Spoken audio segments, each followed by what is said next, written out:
another day waiting for criminals to die so that the regular internet can go back. And that bit of sadness ends for whoever those beings are that I'm glad I don't have to look at. So,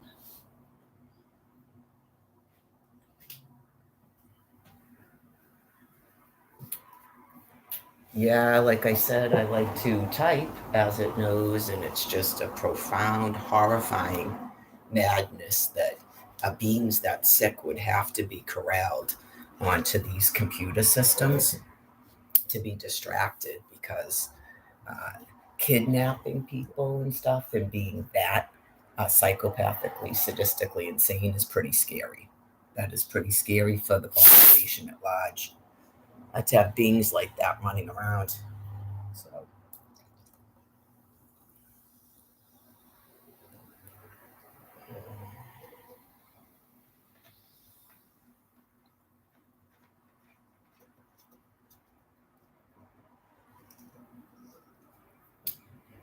yeah, it won't allow the Twitter that I started on that computer on this computer because I can't plug headphones into that and listen to music, and it's I'm accustomed to typing on this thing. So it's just madness all over the place, finally waiting for each one of them to die so it stops. I explained the thing about clearly it believes it started doing this years ago, like it just because it won't ever hear what God is saying about its brain, about the brain plague. It can't receive knowledge. It's too mentally retarded, even from the onset. So everything is projected out in like a command that these beings follow. Not God is explaining to them their extinction. And the pH in their head, in their brain, okay, it's a brain plague that's killing them all. Okay, so, anyways, uh, right, headphones, photographs, destroy all my photographs, destroy all my videos, just a big distraction waiting for it to die as its brain dies. So, I mean, it's been like 5 or 6 laptops, what, 3 cell phones. I'm sure some people have burnt through numerous devices. So, anyways, they never in a day wonder how they're being able to do all that. Just the nature of mental retardation and brain disease.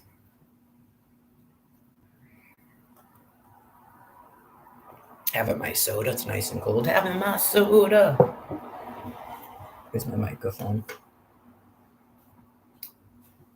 Having my soda. What a wonderful way of. I have no idea, but God's making up our own challenges. It makes sense, doesn't it? Coffee, head down, phone, marital, right?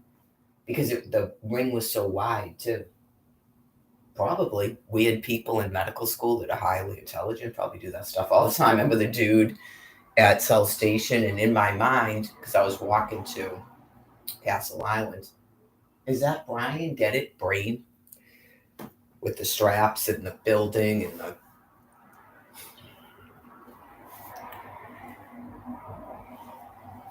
I'm sure someone in med school thought it was funny. Like, oh my God, what the.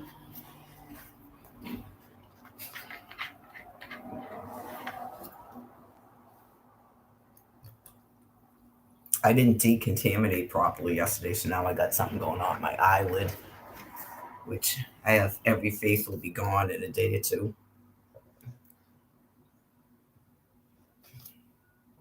It could be possibly. I haven't seen any bugs, but it could be a bug bit me, but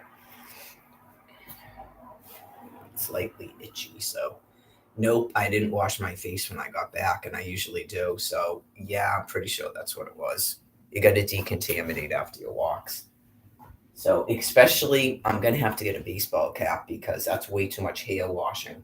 But probably even rinsing it. Yeah, that's way too much hair washing. My hair will crack and fall out. I can't wash my hair every day. So, baseball caps. Oh my God! Remember when and this is how horrifyingly insane these things are. I just got reminded of this.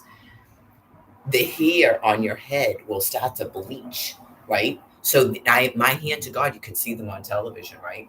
They literally saw homeless women and went to a salon. Oh yeah, you just go, you are so grossly insane. Like that was a new fashion. It's because we have our hair in braids and we're homeless and stuck outside all day. Not that's a new style of hair. Oh yeah, just what in the God world is that? What's next? Dudes doing that to their beards, like Brian Buchanan's beard was all bleached out. Whoa. Just that's why I said it's a madness so great that it boggles a sane person's mind. So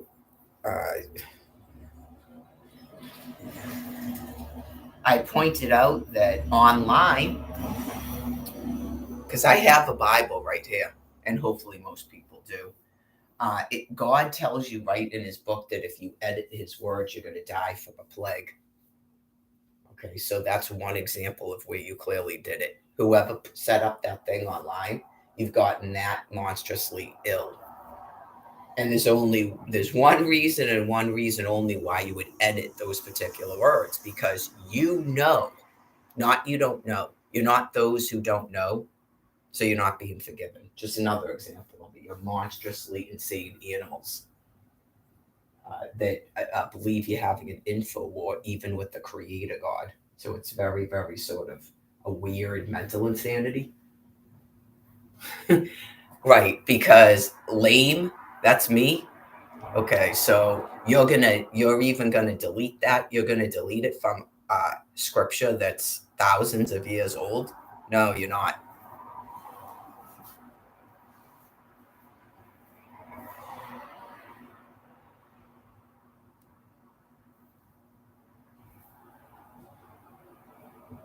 I mean, right there, you just go, boom.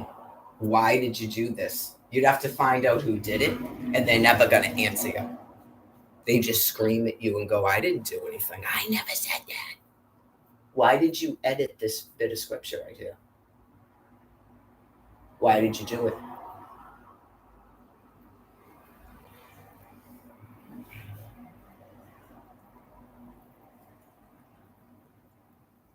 Probably 13 years of it for some of them. I don't know if their baseline is like Buddhism, these folks. I don't know. But that is monstrously insane right there.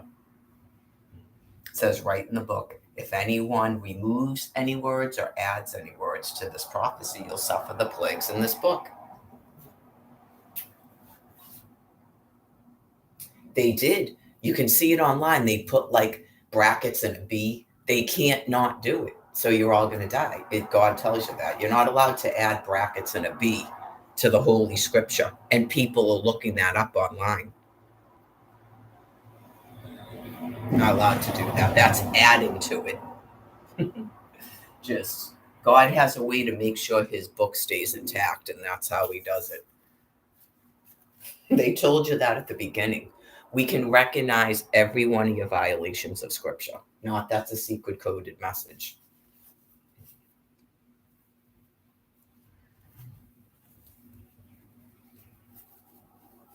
Once you show them a sword on your wrist and a sword on your finger, it's all over. Then it's actually removing words from the Holy Bible, and God just kills them all. Just like the walls in Egypt, all of it. It's not the same beings. They all just go poof. Yeah, but it's the same thing. You go, what on earth are you doing?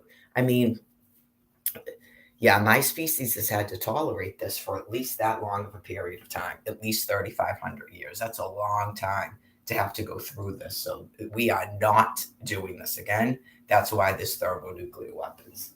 You clearly don't evolve. You're a different species. It's the Passover, and God gave you a brain plague. Okay, so long before they started nuking you. So nice and windy. That's in case you forgot yesterday.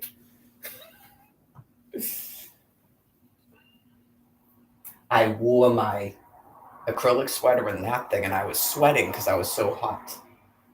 Okay, in case you forgot yesterday. Some people do, it happens. I'm just reminding you. Some people, it's hour to hour. So I don't know if we're having a good morning, America, or if that's ever going to happen. And like I said, these people that won't stop blocking and filtering on phones and computers and the internet have to go down. I figured it was all going to happen roughly about the same time. And then things will progress right along to God's transition plan to prevent literal starvation. So there's not a point to leave there after you realized, I'm sure you're probably not feeling too good out there. You're not, that's ice right there. This is not a safe zone. It's the whole land piece. Okay, so you're just the first group of people because you're right there on the coast and the housing is needed for other folks. So was it yesterday we found out Tim Wakefield's wife died? Okay, so that's two people that are very famous. So that's the only reason you're hearing about it is because they're famous. So they, just like Aaron Carter, because otherwise they won't let anybody tell anybody anything. They are literally shutting off phones and blocking people from traveling around. They're profusely insane. Okay, so no one is in a panic. Okay, the shit that you folks are doing, that causes people to panic because you're so insane. Not they're in a panic about what's going on. Your baseline and your psyche is not the general population here. You things are very, very psychopathically deranged and gross, and the rest of the population is not. Right? You're in some wild God-sent delusion, and it's like really tiresome, really, really tiresome. So some of it is a perpetual need to keep trying to cause an uprising because you think that's going to save you, and it's not. You're not control. You're not in control. Like you're not adults. You're not in control of your fear and your insanity. So yeah, this is probably going to go back here if it's going to stay cool. Right? So this, I don't know. I don't know if we're going to get a cool deal like this again. I may have to wear that fur coat, and I was sweating my ass off yesterday. So that's a happy day for me. Well, it isn't even about being quote unquote free in this cycle of life. It's about a species going into the grave and never coming back again. So this will never happen again. Clearly, I'm a shoe-in for the kingdom of heaven. I'm the Virgin Mary, and I'm the hostage. I Exodus 20. I lost everything I had ever had in my life because of you things. Not I have to do that. So I explained it before. Over the years, just everything like making anybody with the faith in God question if God is even real because your things are so cruel and sick. Right? Just I know what goes on in the workings. I haven't lost my brain over 13 years. So it's a good day. And then it's sort of like everybody like me. It's not we're going to confront people, but we know you're full of shit when you keep acting like you're not aware of what's going on. That's purposeful lying. But I know some of you got to stay like that because it's too much for you to handle because you're scaredy cats. There's different groups.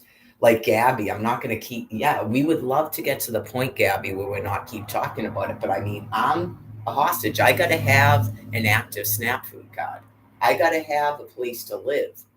Okay. I got to have a means to live for the rest of the Passover. So I respect your point of view. Okay. Try to respect my point of view. Everybody loves the word respect. Okay, so eventually you're going to have to let loose your hostages because they're clearly not stopping you from being nuked. Right, I mean, I've been trying to express that to people for at least a year now. I literally went blow the entire state of Florida over.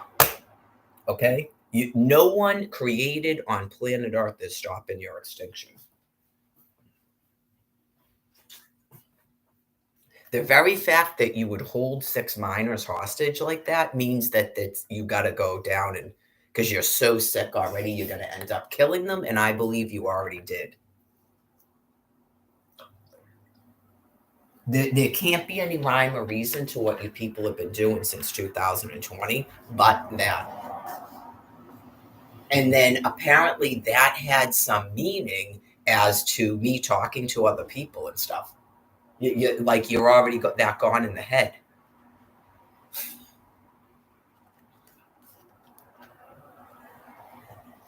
I don't care how many comments you leave about children are alive and well. Is that like Brian Buchanan's in a womb and he's alive and well?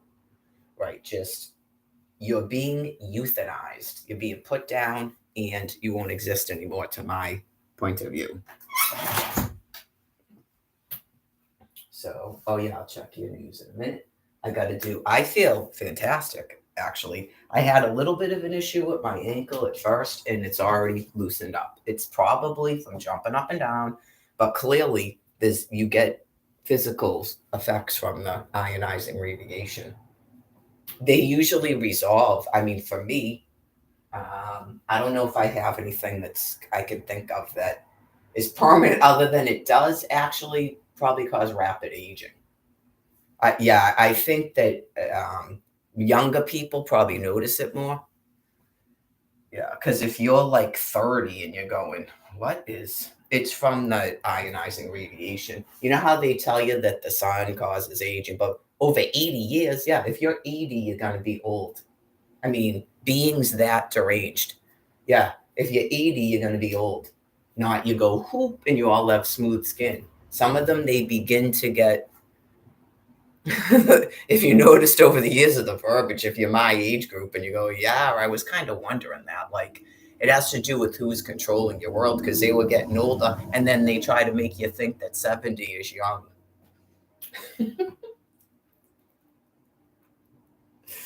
Yeah, believe me, right along with you because I'm going to be 53 in May. So I've watched the progression of it. But, anyways, it's like super duper. Yes, like it's not normal amounts.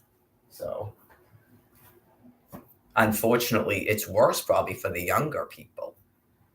Yeah, but it is what it is. It's people are going to go to their heaven, whatever it is that God has a plan for them. So the nicer ones, if we can get the internet back up, and the nicer ones can explain like they were doing before what they thought that whatever it is to them, Zeus, the creator God, aliens, whatever it is that they thought, it's helpful because it helps other people, and then that reiterates what they thought they were being told for wherever they're going. Okay, just like Animal Kingdom. So when you still have the group that has a hatred for me and probably everybody, and in the ones that trying to destroy me and then assimilate into me, when those people can be removed from those machines and we can have the regular internet back up, that would be great. So that is like non-acceptance. So the Christian binders. So waiting for those group of people to. They're not even like regular Christians. Like it sounds like maybe the Wakefield family were regular Christians. Okay, and they probably like gave away all their money at the end and stuff. I was wondering about what the heck was going on, why that place was called Yaki. And you just go, how are beings that grossly insane? That in itself is disgusting and shocking. That is disgusting and shocking. Just, I told you when I was out there in like 2022 on the ground, it's like your whole body wants to vomit because you're just so disgusted with these things. You just go, what in the hell, God? And I'm the person who contacted the Red Sox and made up the I'm real idea. And then clearly, if they donated to you things, that's why they did it, because that was the shelter I was in. So does that reiterate taking people hostage? Probably all of their hostages. We've all been on the internet. Probably all of their hostages. People probably pour donations to them. And then you go, I don't understand this. It's the same group of people. And you just go, yeah, I know. They're just going down with thermonuclear weapons. Like, this is enough is enough. This is fucking crazy and insane. It's so gross. Just clearly a brain plague that people would like ever believe that that's something you do anywhere, anywhere on earth. But the United States of America, that's a new thing you do. God sends a prophet here for this, and you keep trying to kill me, and then this is the like most, what is it called, ironic, Lewis Carroll. This is the most ironic, just horrifyingly deranged part of it. You kill me and then you demand medical care from someone. You are not getting, your governor's closing all your medical facilities. So you need to come to terms with reality. It's because you were deemed criminally insane. Okay, like you'd starve to death because of the brain plague. It's just, that's the only thing you can say to them over and over and over again, is that it's a brain plague. Something has happened where everybody's brain matter is sick and it's dying because it's the Passover. Okay, and so you wouldn't be able to care for yourselves. It's just, when the brain is sick, apparently at the beginning, the weird stuff that you're doing and thinking, you still think is like normal. Like, you're not aware that it's a brain illness. And it clearly is. Okay, it clearly is. So it's just people like her. It's now been, what, 4 years since she hasn't been able to take care of herself. Okay, so you got to think about that. You're all going to be like that. There would be no one to bring you food. Okay, it would be 320 million people that don't drive. Okay, so don't drive and can't get from, because you didn't listen, you can't get from here to food. Okay, so yeah, you don't have to be afraid of that. It's just, especially you guys, because you clearly have like the nature of your brain plague is you're not aware of anything that's going on. Whereas other people are, when they start having weird bodily symptoms and stuff, they so anyway, yeah, I feel good. I was worried about it again yesterday. I don't know if I'm depleting my glycogen or I'm just getting so x-rayed that by the end of the day, I'm like, yesterday was better than the day before. Yeah, yesterday was, so the day before was way more stuff. Today's Thursday, right? So Tuesday was worse than Wednesday. Whatever was going on Tuesday was worse than Wednesday from my point of view. And just that dude, I know, that was like insane. That was Tuesday, right? That was crazy. Okay, so I'll probably go that way today. That's all I have to do today is my walk. And then tomorrow starts a carb week. I already have a schedule, so let me see. I already did. This is February, so let's go on to March. So, well, I'll worry about that tomorrow. I'll probably take a dough out because I have plenty of tuna fish. And I think I have doughs, and then I'll see if there's any cheese. And then I've got the fruit pikachu on Saturday. I'm planning on taking at least 3 days off, if not 4. Oh, in Australia. I'm like, wait a minute, Labor Day in March in Australia. Apparently Monday is Labor Day in Australia. Or W Australia. You have separate holidays? Does that mean West Australia? I've met some people that live in Australia when I was on my, when I went to Rome. Did I meet Australian people on the cruise? When I went to Rome, I'm pretty sure Alfred and I had, was it lunch or dinner? Plaza Navona, is that what it's called? With a couple from Australia. They're extremely friendly. That's right. Gavin and Tony were from Australia. Okay, so they're extremely friendly. Yeah, it's kind of like Irish people.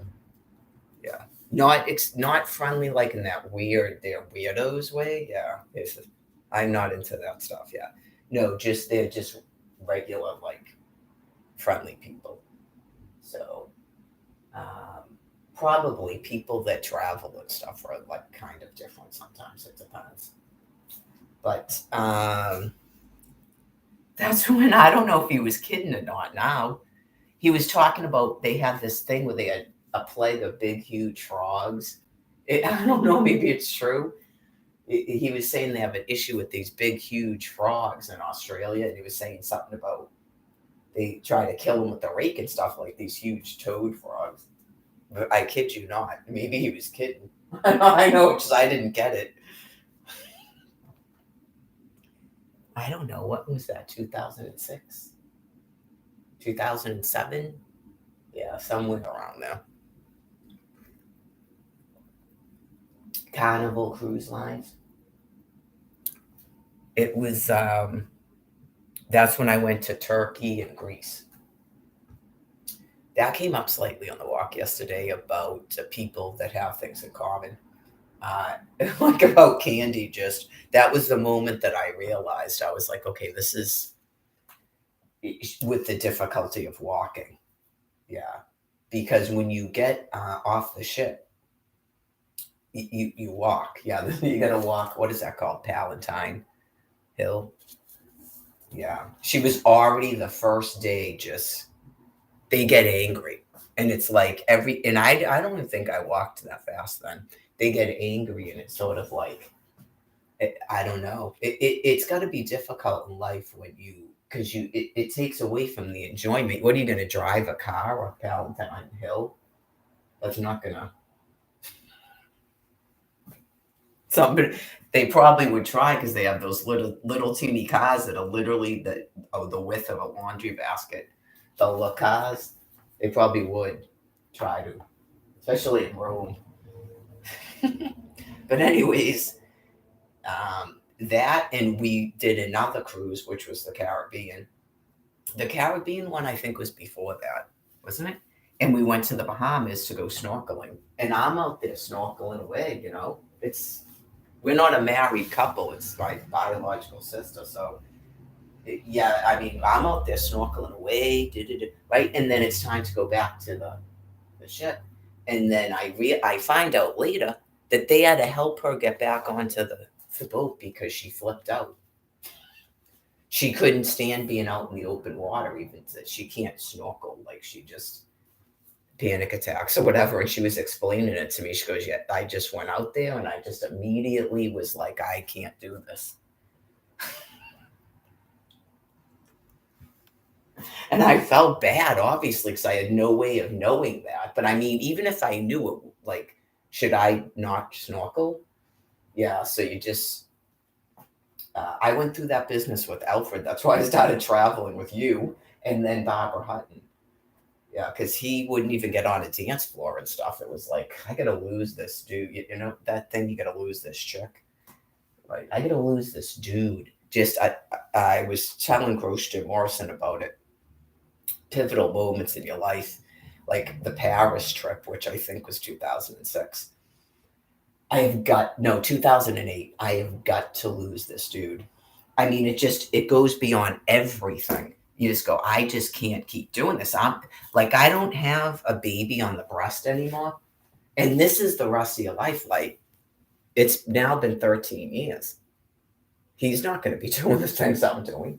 Do you get what I'm saying? When you first meet like that and you're pregnant and you're in a house, oh yeah, you just go, now these children they're all adults, but I mean, by that time, they're all walking around, they're in school all day. And you go, I gotta lose this dude. This is, yeah, just all the other things that weren't working out. You go, this is a hindrance to literal life. Just, all it takes is a trip to Europe because you're not doing a rental car and stuff. And how are you explaining, you have to walk around on a vacation. Some people may get this when they go to Magic Kingdom and go, something is wrong with us. Like, we're already 2 hours, and that's what happened to Candy and Norm. They spend all their time in a hotel. Yeah, you just go, yeah, it's part of acceptance. You don't have to feel bad about yourselves. It's part of acceptance. And I was hoping, me personally, that it would hamper down on some of the abuses done onto me. and stop keeping me hostage and info warring me. Get it? Because this is beings trying to tell themselves that they're like me, and it's not new. Okay? You're not like me, and you need to accept that and have a little bit of faith in God Almighty. Like, you're supposed to have Christian binders, which means you're not expecting to stay here, just like she was saying. So why do you have to keep proving that you can do what I can do when you can't? And I can't do what you can do, if that makes you feel better. I cannot. No. That is why as soon as God Almighty said, look, this is the deal, I went to do. Because I can't do what you folks do. I explained it. I have to be in like a semi, as you're calling it, sleep state to have been in a forced breeding and live a semi lifestyle like you folks do. And clearly I wasn't. I was in a house. I didn't even drive for the majority of the marriage. So I can't do what you folks do.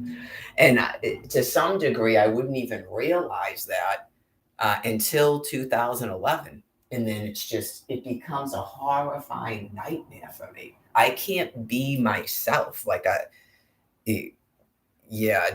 explained it. It's not new.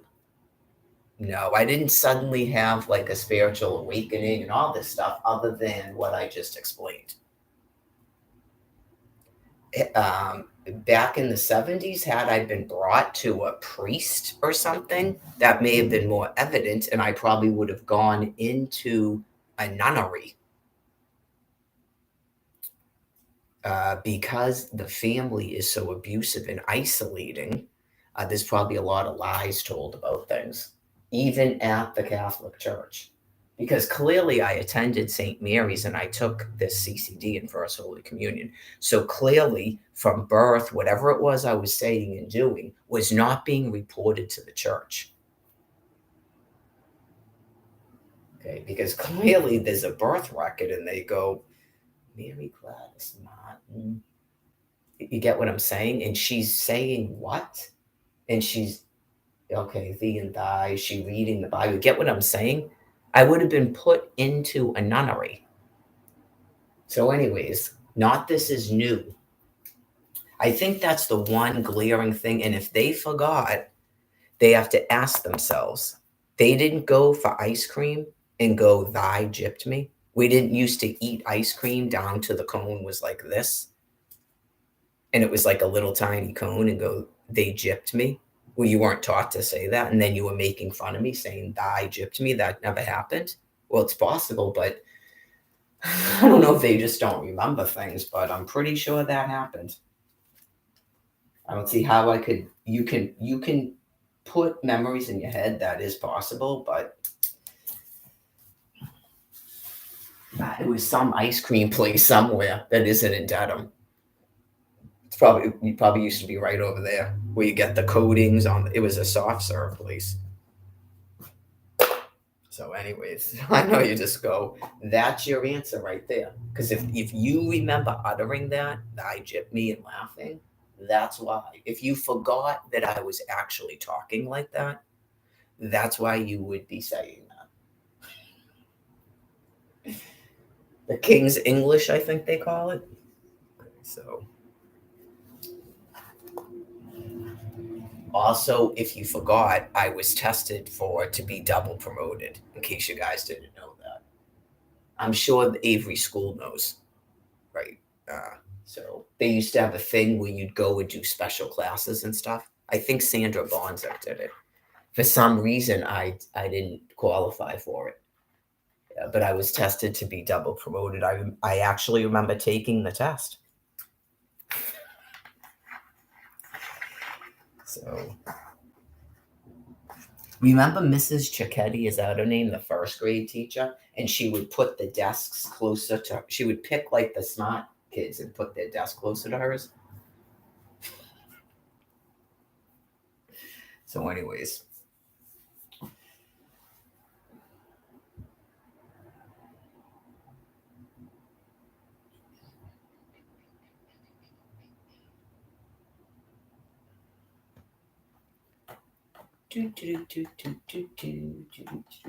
Yeah, my children were in advanced classes as well.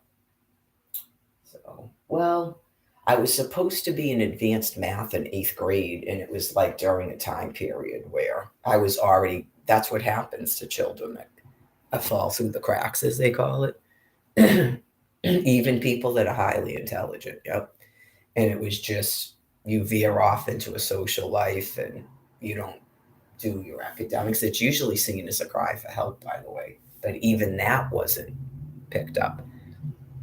Yeah, like someone like Brian Buchanan, that's what should have happened to me. It was that bad. I've explained. I don't want to go into it again, but it was really, truly that bad. So, especially after he left the house, it became extreme. Like I had like crabs. How does a person in third grade have crabs in her head? Okay, and then yeah, I would think that. And then once I had this humongous rat's nest in my head, and I think it was one of Candy's friends had a COVID out. So you go, how did that person not get even interviewed to be removed from a house? Yeah, it just, anyway, in case you forgot. So that would be, obviously, you don't want that child talking to members of the clergy. That would be a child you try to isolate and stop from talking to people because she clearly has ADHD memory and she's going to tell people all the shit you've been doing. Get it? Okay, so you're not going to be bringing that to a church going,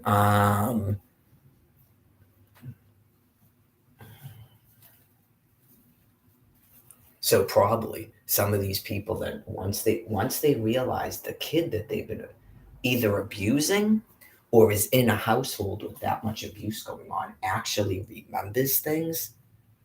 Oh yeah. Like even before you can speak, you have memories of things. They go, oh boy. And then it's like more abuse and threats about reporting. The reporter always gets the worst abuse. Just, I know you just go, I explained it just, Candy with the why are you talking to her like that? Because she knows that yeah, she obviously gets it.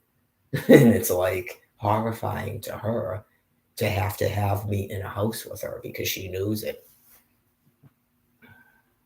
And you can see that it's just perpetual abuse. So, anyway, like I said from the beginning, this is a complete damnation of a population of people. But the good news for you folks is that really doesn't matter. Okay? And I think that God told all of you that. And that's why you have done this for 13 years. Like you're that wretched, all due respect. Because of the Christian binder, all you folks care about is if God is mad at you and if you're going to burn in hell and can you still go to heaven. That's all you care about. Okay? The rest of it is a persona in God containing you. All due respect. So once you were all told the same thing that I was told in 2011, this is the result of it. You do what you do and I do what I do. And then you don't allow me to do what I do as you keep doing what you do all over my land. So I don't know if you folks, you can read a book and stuff so you know it's the Passover. So you must have realized this was your last cycle here. Okay. You had to have realized that. And it's kind of like because you live on appearances and stuff, you want it to still seem sort of, and that's good. That benefits me too because it cuts down on the abuse. Okay, so that's sort of like which is just an insane, somewhat coexistence, which is different than the people that won't stop blocking me on the internet and shutting stuff off, won't stop attacking me on the sidewalk, won't stop shutting off a SNAP food card, won't allot a means to live. That's different than probably most of the population. I don't know if sort of like bad children Some of you folks, some of your rage is because you're envious. Like everything that I do is not fair because of my relationship with the creator. I don't know if that's got something to do with it, like your deep psychology. I mean, I don't understand what that is other than just things that don't make sense. You don't want to stay here. You're not happy in these physical bodies. You're bored with the world system. You're bored with life. Clearly, everything is sort of getting like dirty and filled up, and nothing's fun anymore for you. So, who cares my relationship with the creator?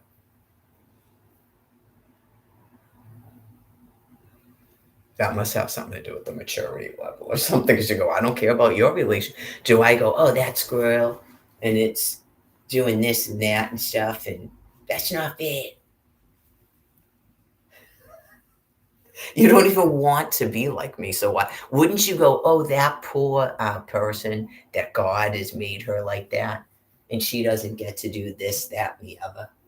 Shouldn't you think like that? It just shows how unhappy you are. It's a terrible situation for me because probably 1,000 years ago, that is what it was. And you didn't care because you hadn't filled up every crevice of land piece. So you didn't care. You just be like, oh my God, those poor people, man. God has forced them to be like that. And that's how they live. Oh, God. You get what I'm saying? That should be a point of view, but maybe that's what God's saying. Like, you have to be primed to be ready to go. So it's causing a bit of an issue for me.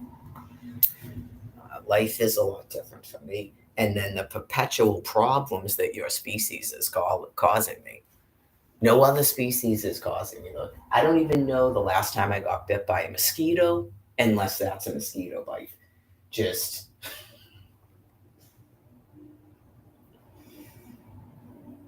causing me a bit of a difficulty. I got my sweatpants on for my walk. And I guess I could probably wear work boots today. But yeah, my ankles already bother me. I probably should just wear the sneakers.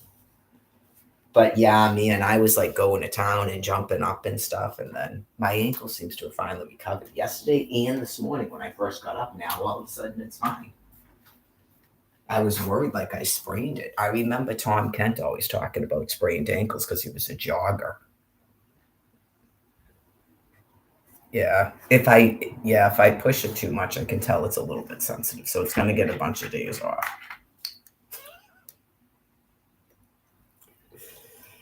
Improper terrain, improper footwear. I probably need a trampoline, like one of those little ones, not the big, huge ones. Yeah. I don't know. You're not going to get it the same result, though. Is that why they have that foam stuff on the track? Probably. Well, um, if I was wise, I'd stop at the store because then I absolutely I don't even have to go out tomorrow if I stop and get water. Yeah. If I'm gonna wear the fur coat anyway, I might as well stop and get water because I decided I did it once, I think, but I decided over the winter I was never going out without that bag in that coat because it's so warm. Yeah, and it's just a nuisance to even carry it. You got to have a bag to stick it in. So that's about it right now. Use the toilet.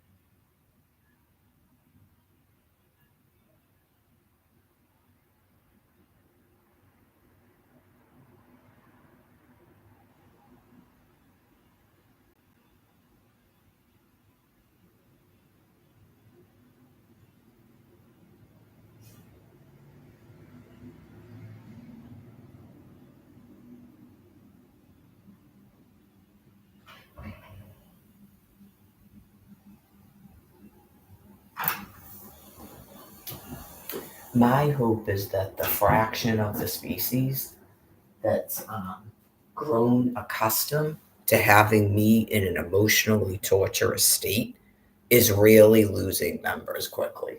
That's my hope.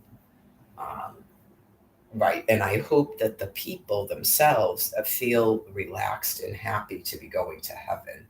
Like it should have been from 2011 on and not this bunch of nonsense running around pretending like I'm not here and stuff.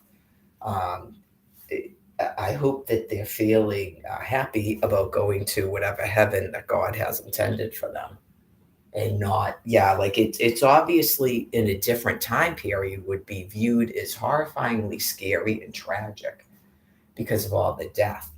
But in order to go into another bodily form, and in order to go to your heaven, you that would have to happen. Okay, like a lifespan's only so long, anyways.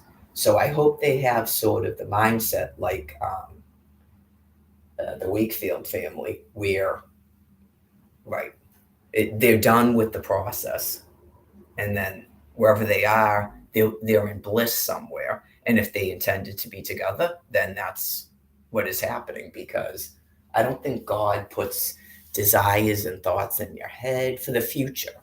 Some of the weird stuff that's going on here, I don't know if that's really God doing that, but uh, in the future, right? That's I would agree with that if that's what they discussed and stuff when they got their diagnosis and everything. So probably they were probably like, I don't know what's going to happen, but or I don't know, maybe they knew, but they just wanted to be together. Like yeah. Other people, they probably don't even say stuff like that because that's your answer.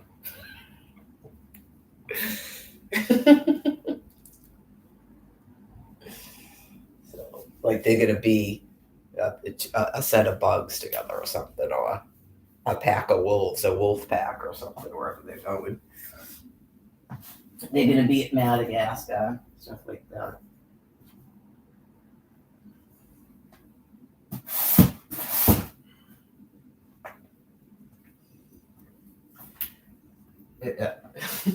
A fly on the wall at the people with the satellites when I was carrying that thing back from High Park Ave. They probably went. I would assume they laughed and went.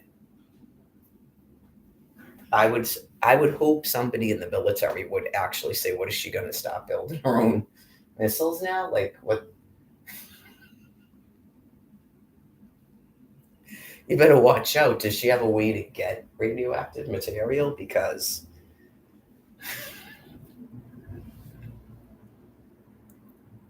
we just received instructions on how to close hospitals that are not agreeing to be closed.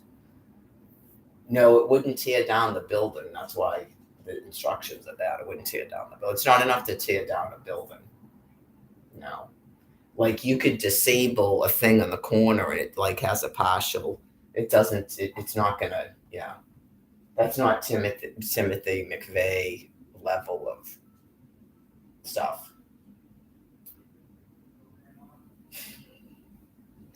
Some people in their home garage or whatever in safety will probably just test it out to see if that actually works. But you better be careful. You don't hurt yourselves. Like the guy, remember the videos? Boom, apparently, yeah. We would hope there's restrictions on that material for people's safety. Yeah, because you could have children that are trying to do experiments in their garage and they blow their hand off and stuff. Nobody wants that. Yeah, so those are instructions for other people, not for children.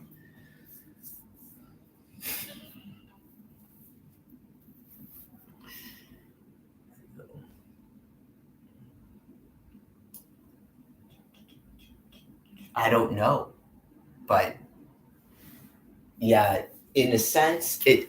Yeah, I mean, we're not here to harm anybody, but in a sense, you go, is it really that they don't have intelligence to even realize that? Is it really wise to fuck with people that have 150 IQ score? I don't think so, but I actually believe there's some sort of a presumption that no matter what they do, we can't do anything. We are big dummies that are restricted by Exodus 20:13. We are, but the stuff was already made. And I already explained the entire thing. There was already a brain plague sent by God, and there was already people getting cancer, which is got to be God's will. Okay. And so, right, they like to pretend they are in control of everything, even your own extinction. And it all works in accordance with God because it's preventing your literal starvation and it's destroying your DNA so you can't keep cycling back here. And so God would do it anyway, but the way that he explained it to me is that because you have a processing brain, you would do weird stuff like you were already starting to do, where you're trying to steal women's eggs that seem to produce survivable offspring, putting your sperm in it with that thing. Like you're literally trying to crossbreed with another species. So, right, you were already doing that stuff. So that's what you do if God just made you all infertile. You steal our children and try to convert them into your species, which blows out their psyche. Okay. You can't turn my species into your species. You just drive them mad. Right. So it would never work out. You can't take my child and make it your child. You would hate that child and you would just destroy its mind. Okay. So you just cannot do it. And then this business with it would be like taking a dog's ovum and trying to put a cat's sperm in it. You people started talking about trying to figure out how to help two women produce a person. Like you're off the charts, gone. Because you're primates and like everybody has to produce, and you've already got 8 billion people and you won't stop doing it. So God's helping you. Okay, so you were given all that technology to help you exterminate in a psychological thing that makes sense to you. Okay, because if you trust each other more than you trust God, it's just the way that your brains and stuff function. Right, like you trust your leaders over the creator. You cannot trust the creator. It's just what you do. You just cannot do it. Okay, like, so you feel more comfortable going, okay, so they're killing us all. And then that keeps you calm, right? Okay. No, God explained it to me. What do I think about it? It seems really immature. I guess I can quote unquote understand that you feel more comfortable dying in a group than individually dying, because I think some of the older people, it's ratcheted down their insanity. Like they literally couldn't bear that you folks were going to stay here after they died. Like honest to God, it's like really kind of scary. So some of them may have thought that they were doing that, and it's just God doing extinction. They may have thought that, especially I kind of doubt they still think that, but that might have been their motivating factor. And you can't care what their motivating factor was because God's doing it all. Right. Once you realize God's almighty, you stop worrying about stuff like that. So, and once you see God doing it to a person, you go, yeah, I'm not going to worry about any of that anymore. So hopefully, some people at least, because she has said that to me, that she's grateful for me because she doesn't worry anymore. I think you can kind of see it too because she really doesn't seem like she's panicked and stuff. I've seen her like that. I'm sure it's not easy getting old. And then she had thoughts and ideas that someone was going to come and get her. Like she literally thought God was going to come down from the sky and stuff, like the way that the brain functions. So hopefully other people feel like that, because that's pretty much all I do is be a realist and then try to explain what I thought that God was saying. I don't like people to suffer and stuff like that. So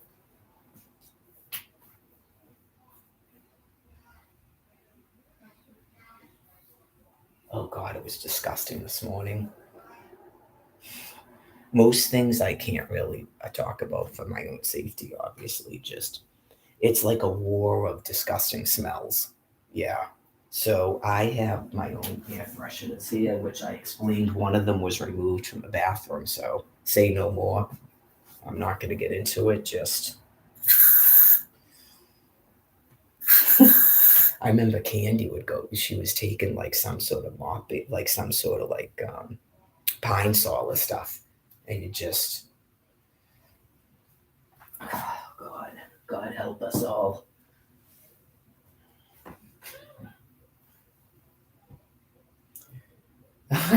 I think to some extent, yeah. This morning I went, oh my God, these people in those rooming houses. Because as people get sick, it's going to be that. Just so you know, if it's not happening to you out there yet, just prepare for that. Well, if you have your own room, have the air freshener. Because if you're in a rooming house, it's not your imagination. If you're sharing a bathroom and every time you go in there, it smells like pee. Karen mentioned that. At first, I figured someone had uremia, but it's possible she was living with someone that was already that sick. And every time she cleaned it, they peed on the floor to mock it with their smell. So, oh yeah. So, yeah, they probably are dealing with that stuff. But the only thing you do is keep cleaning the bathroom. They can only take so many poops a day. So you can keep cleaning the bathroom. And if they begin flying into rages at you, maybe give it up with the air freshener and just spray your room. That's what I'm doing currently. Um, I explained it. It's going to force him to have to keep changing her bedding and stuff because it's a war of smells. And then I noticed it with me. Whenever her laundry is done, it will be massive urinating and stuff on the bedding so that the bedding goes in the basement and her scent is down there.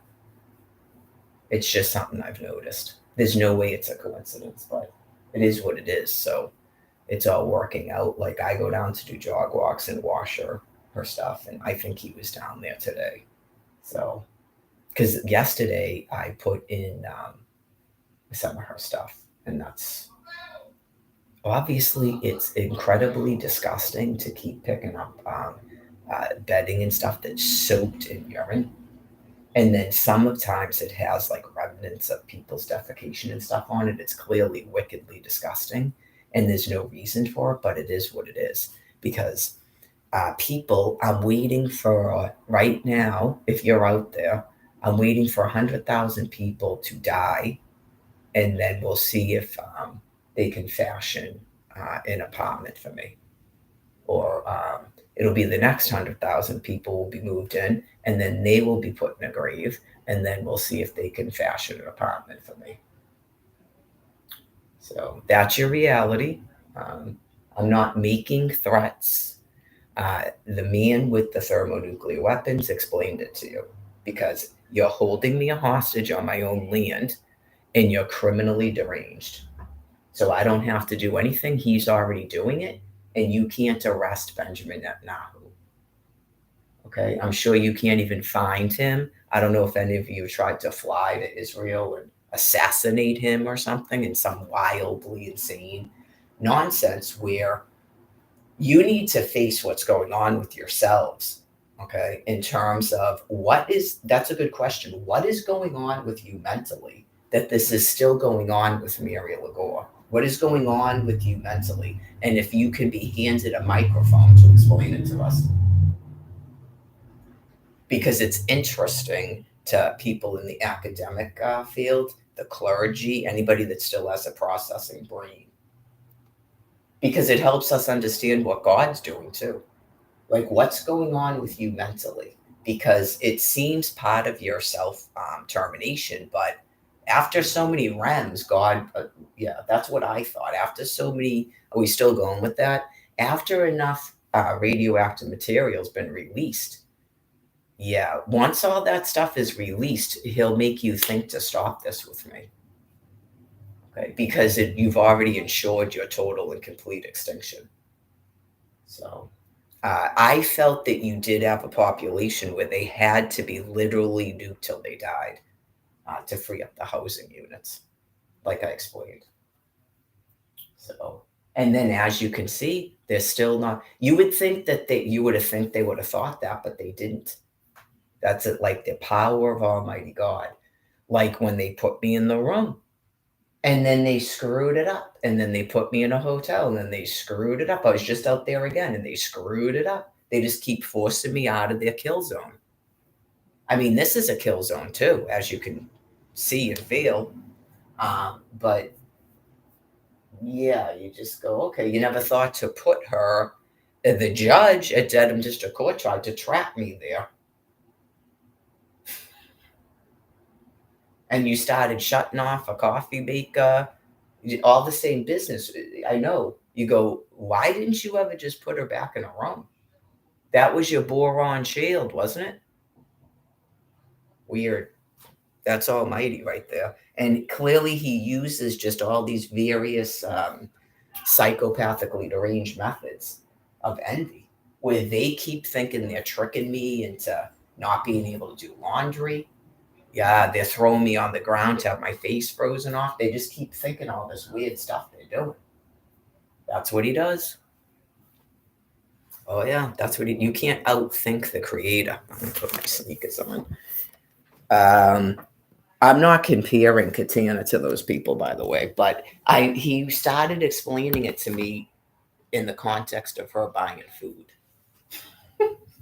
That her and Norm thought that they were making everybody look like a pig. I mean, maybe it's not true, and then it's just my mind made it up, but yeah, like if say they even did it one time, then it confirms what I thought God was telling me. Yeah, like that business about this something makes me look bad just so that I have food to eat.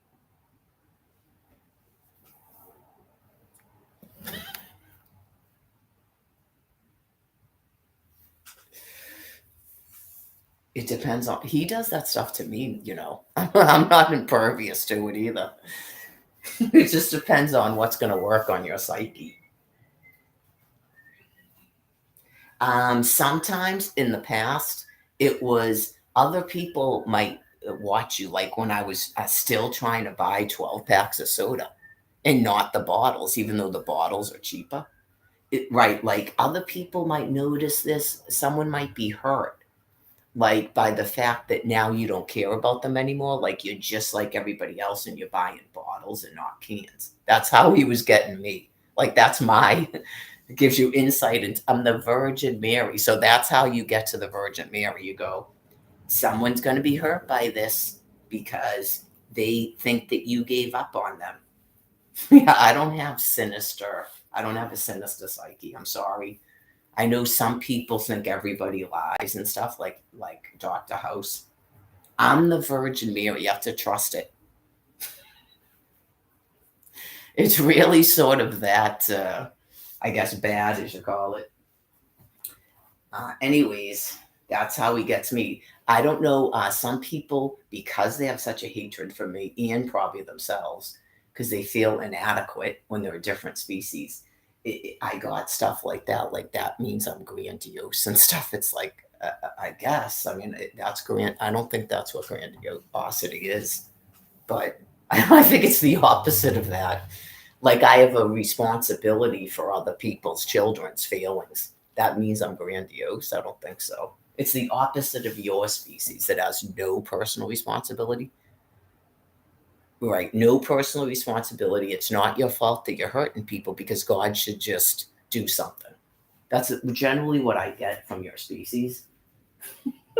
In to my point of view, to be honest, yeah, to my point of view, you're bad. Yeah, but in terms of why you can't stay here in these physical bodies, it's not going to work out because you inevitably perish. Yeah, you can't. You have a different processing brain, so I don't even know if you can understand what I'm saying. But you can't survive here with that point of view. You have to go into another bodily form. You never have to have personal responsibility, but you can't stay like this because you just like in South Park, you're just going to die. You're just going to kill yourselves every time. Right? You just can't, it's not going to work out. Yeah, that would be like if a fish would refuse to enter into water. Right? It's just not going to work out here. And then over the long term, this business about not wanting to walk anywhere, not wanting to eat available foods and stuff. Yeah, like beyond a medical diet, yeah, it's just not going to work out. So, right now, what we have is walnuts. I went through this already, and that's what I'm going to eat. I'm almost out. I'm just about out of cherries, so I might do pistachios. Oh wait, I have to have cherries for that, right? Well, I got raisins. I have another bag of walnuts. So far, that was only 2 days, though. Wasn't that only 2 meals? 1, 2, 3, 4. That's probably about 4 meals. Well, it's walnuts. I can't eat a pound of walnuts. Yeah, I can only eat half a pound of walnuts, even with the cherries in it. It's just too much. It's not the same thing as peanuts. Or even almonds, but I doubt I eat a pound of almonds. Yeah. Peanuts is probably about the only nut that I could see that I could actually.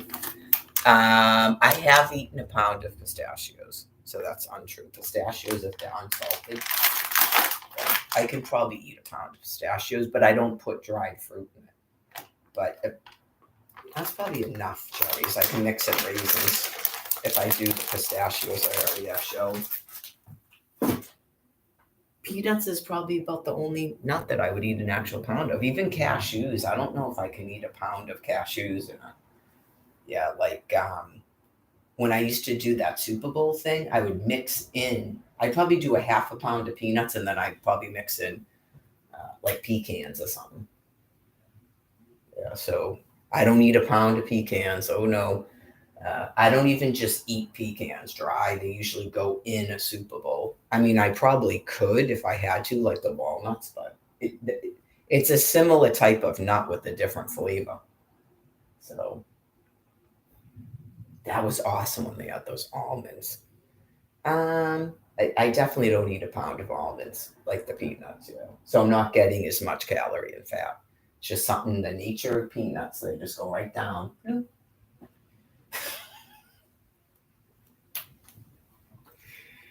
I'm sorry. It's funny to me, just, I don't know, it's just funny, like.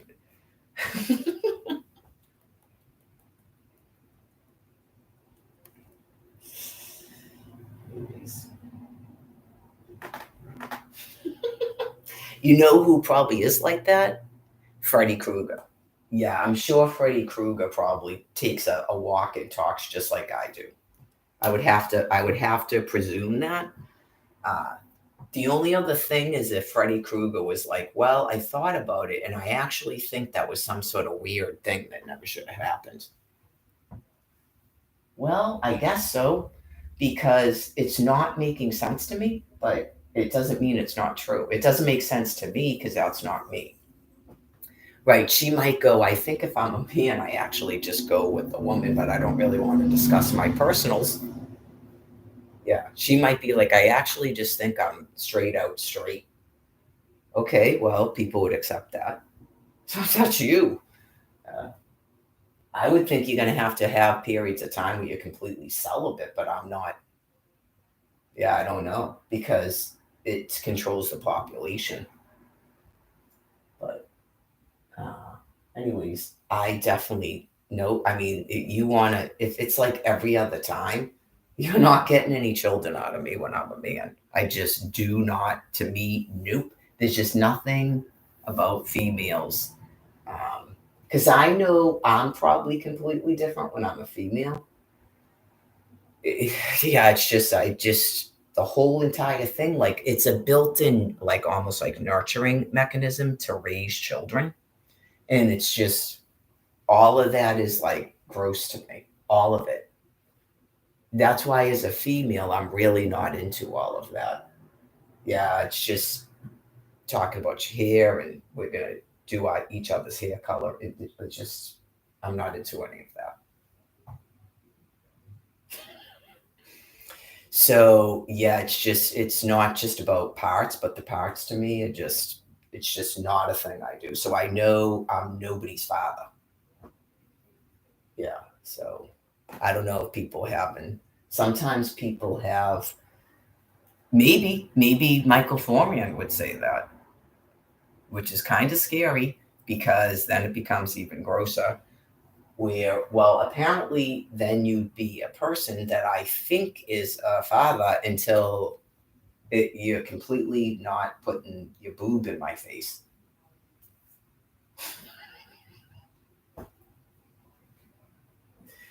After the toxic voice, that's possible. So please.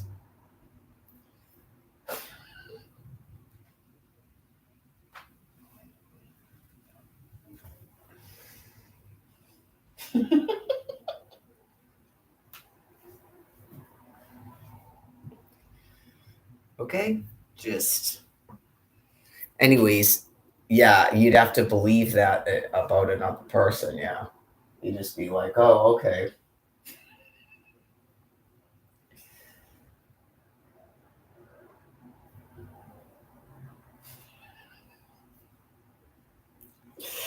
I said that about Alex. Remember, I could see a kid going, just all of a sudden one day just burst into laughter at the mother, and just the mother has no idea why the kid. If you had children, you know what I'm talking about. Just all of a sudden they just start laughing. You're like something's funny. What's so funny or something because they're not talking. There's no way for that person to go. I thought you were George Papad. Like whoa.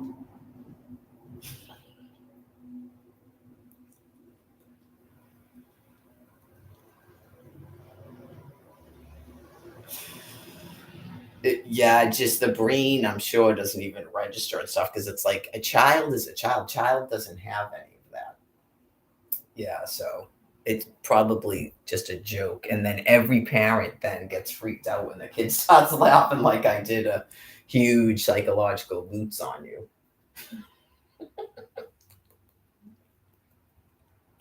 Hopefully, to get these females to stop putting a boob in a 4-year old's face. Maybe that's why. Yeah, just I think honestly, the second they can drink out of a cup, maybe, but about the first year, I really think a year is adequate. Yeah, because they can take a cup. It doesn't even have to be those sippy cups that I use. They don't. A lot of them just take a cup and after a year.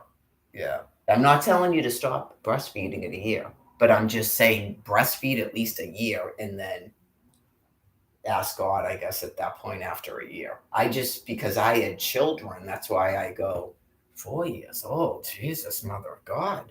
They talk. Yeah, that's to me. Someone has to tell you this business about comfort. Just hold them.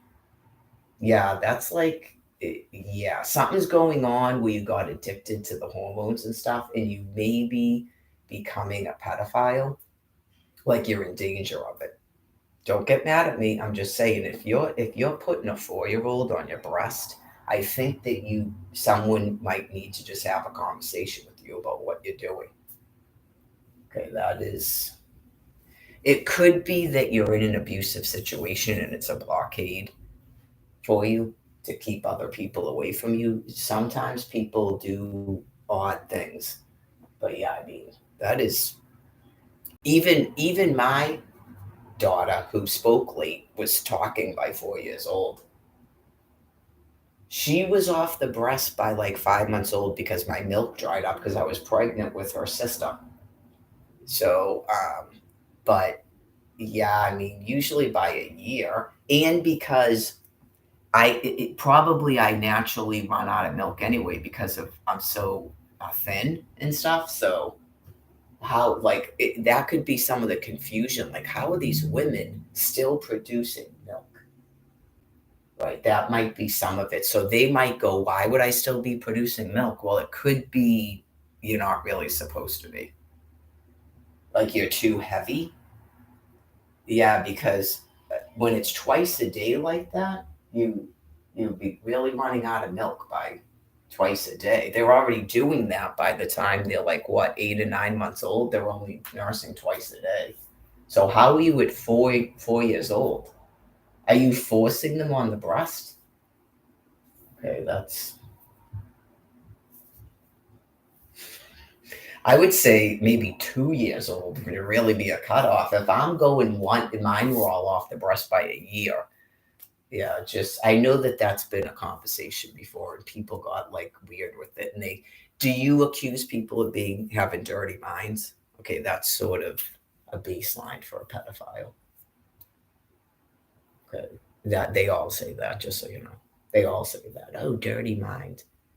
Okay, that's yeah, it's a dirty mind to question why a 4-year-old is on your boob. Okay.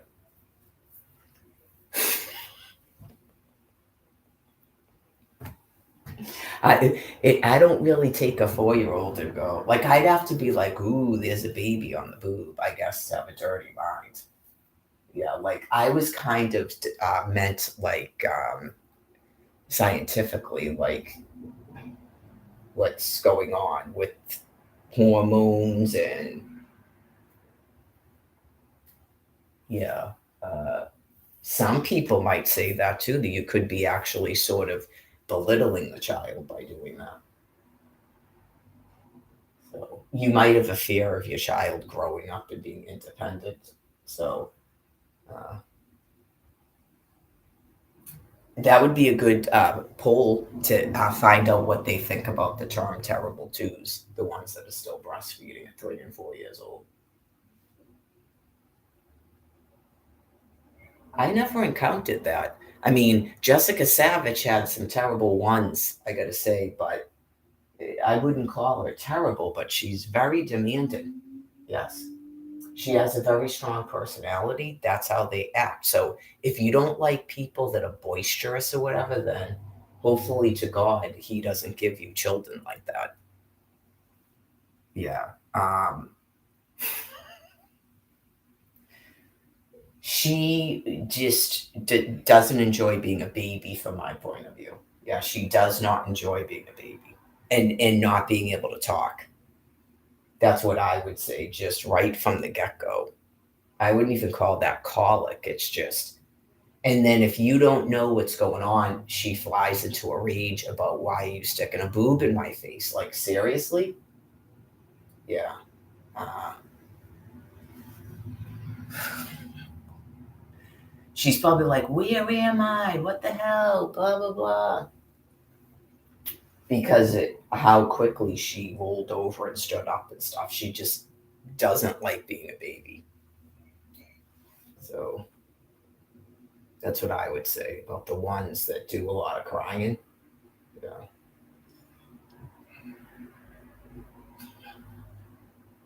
Maybe she thinks she's doing an interview.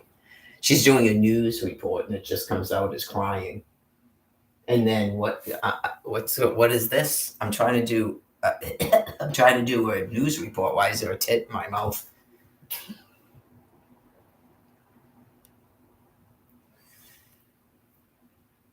Yeah, some of it because I did exercise then. There might be some credence to that.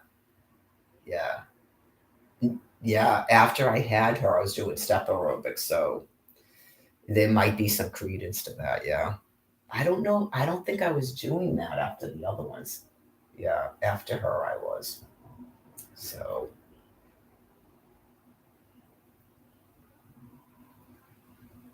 almost noontime already. Well, I feel good, so there's definitely no reason to be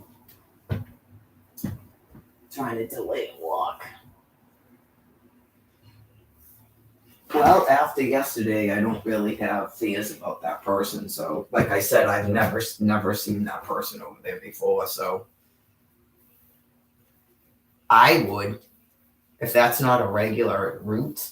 After that, I would never go there again. That's my walk route. I know you go. That's my walk route and how I get food. So,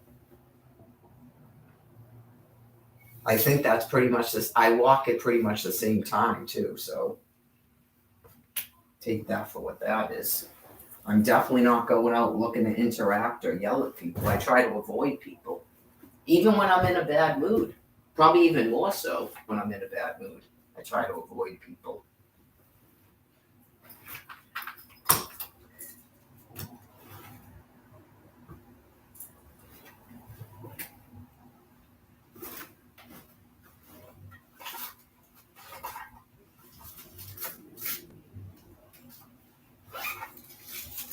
I'm not friends with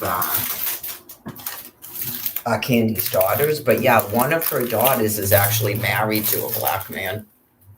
So I know you go, I've never met an adult black man before in my life. He's probably mentally retarded, yeah. It's just a weird bunch of statements. I know, just know this too. Every single white guy that I've had a screaming fight with, they never say anything about their skin color. No, that is definitely something to do with black people, and it's not all of them, but that is definitely not something white people do. They never say anything about being white. It's just some weird thing. So if you're a black person and you're not used to being around a lot of white people, right? Just so you know, none of us do that. I've never met a white person that does that. Maybe stop watching like American History X, because I don't think you're even getting the film. Yeah, it's just. I think some of that is from being completely oppressed by black people. Yeah, white people don't do it. I'm just telling you. 53 years, white people don't do it. Nope. It's not just that I grew up around here. I've also lived in Florida and I've traveled places. I've met a lot of people in my life and I just don't believe that they do it. So I don't know what that is, but I don't know if it's genetic or what that is. The only way you would know is clearly that's an Oz, right? It's got something to do with that fraction of Oz. That maybe they're the most scary, right? Just, I don't mean to be a jerk. I don't know that many Asian people. Do they do that?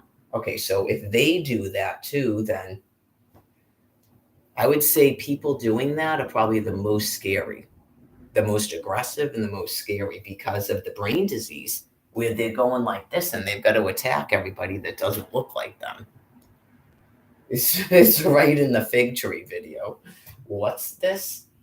How else would you know who to kill when you go to war? Get it? How would you know who to kill when you go to war? You're looking at people that don't look like you believe you look like to kill. That's all you're doing. Yeah, so I think the verbiage of stating your skin color and stuff is concerning.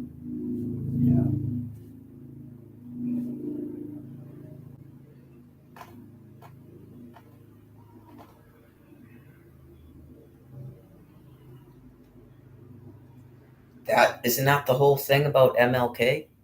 Stop looking at people and judging them by the color of their skin.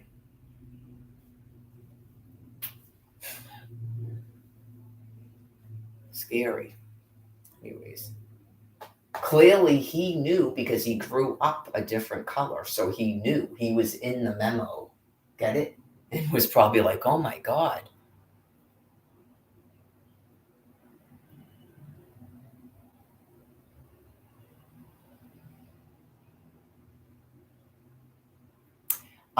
It might have had something to do with hatred towards Asians that was scaring the fuck out of him. Yeah.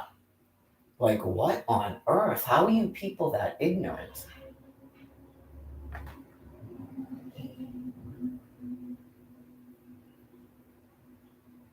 Like the woman in Florida who goes, yeah, so someone came to look at the house next door, and then she whispers, they're black. And I'm just like, what fucking century are you living in?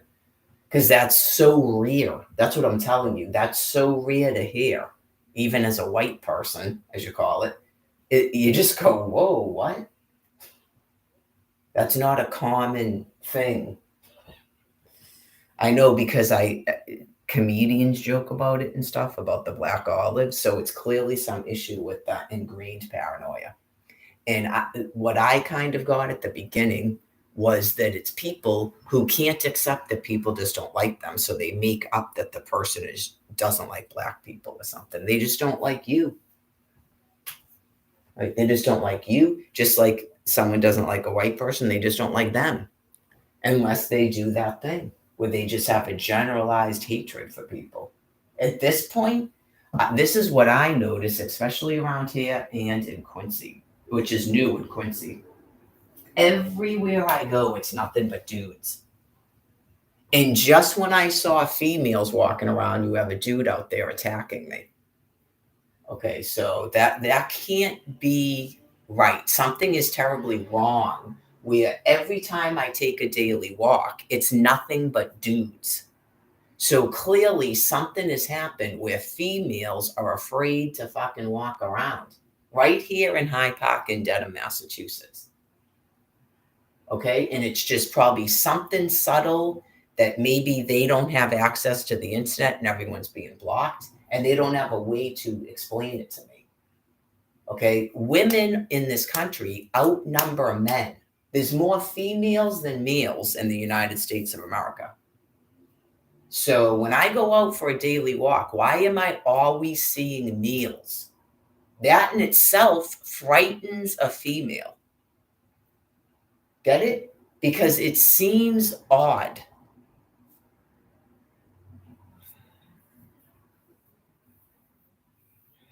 Okay, so clearly something was going on where females, either something happened to them or they were made to be afraid to take walks outside. So that's going to be nipped in the bud. Spring is coming.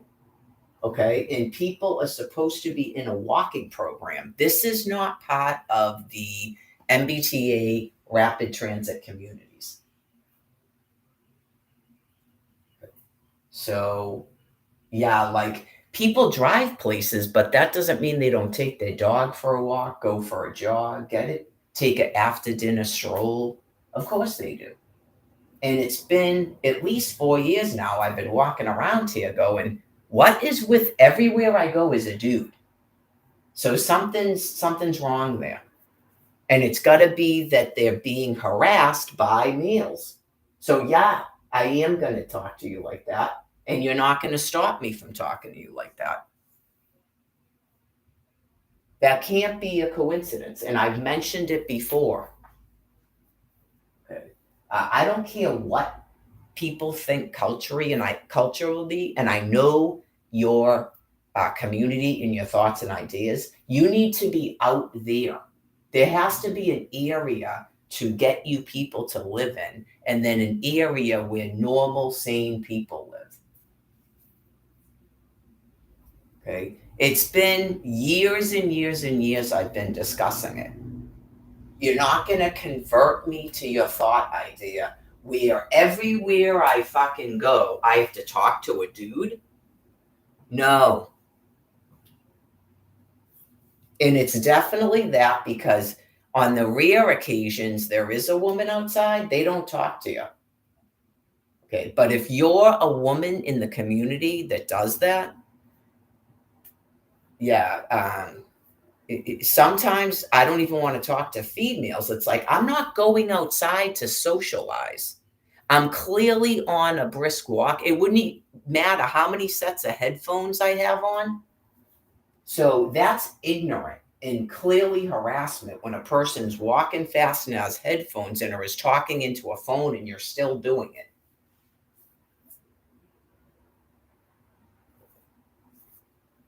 I don't know. I don't know if some of these people are migrating here from somewhere else. You're not changing my culture here in Hyde Park and Dedham, Massachusetts. You're going to acclimate to my culture. Okay. Males do not talk to females. You just do not do it. You need to try to say hello to other males. Just female walking around outside and here comes a dude or two dudes. Don't say hello to me. Don't say hello to me. Don't say good morning. Don't go, hey. I don't got a fucking answer to any question you have on God's green earth. There's a gas station right there. There's a Stop and Shop. Go in there and ask a dude a fucking question.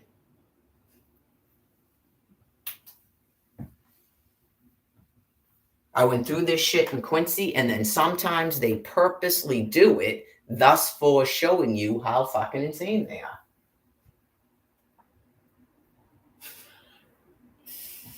Thanks for the update that she's not even making this up. You are that fucking insane.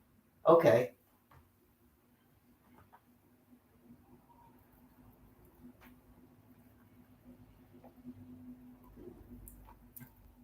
And then it's just, do you mind if we ask just about your philosophy in life? Okay. Why does everybody have to talk to you?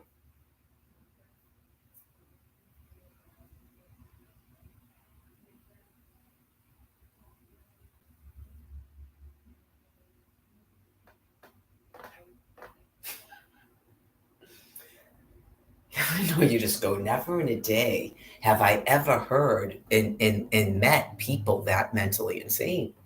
So a sane person's mind, it just boggles the mind. It absolutely boggles the mind. Just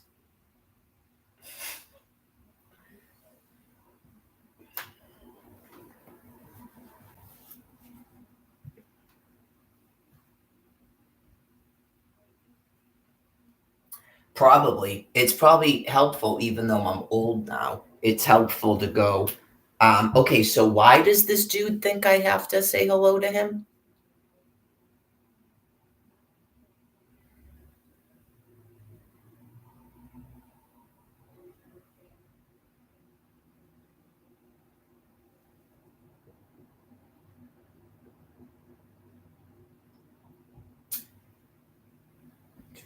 Someone would know. You could do an experiment where you have people that are walking by themselves, and then you have couples walking around. Right. Or you have, because clearly, if you just have a man walking around and these people aren't trying to talk to the dude and they're not talking in the same voice tone and stuff, okay, then it's clearly a potential rapist. If you have like a man and a woman walking around and the dude doesn't do exactly the same thing, then he's a potential rapist. Duh. Why didn't you say hello to those two people that were walking by? That's what I don't know. I can't answer that because I'm not in other people's bodies and people are shutting off internet for us to discuss it as a people, which makes it even worse. It makes the fucking problem worse. That's why I'm waiting for these people blocking people's communications to die. Almost as if they think they're doing it on purpose. Like I told you, they even announced on their fucking website now at the DTA that they shut people's fucking food cards off again. Like they're telling an army of deranged, neutered males to go outside and attack people on a food path. I know you are they wondering why I'm not walking to a food pantry for them to fucking try to talk to me then?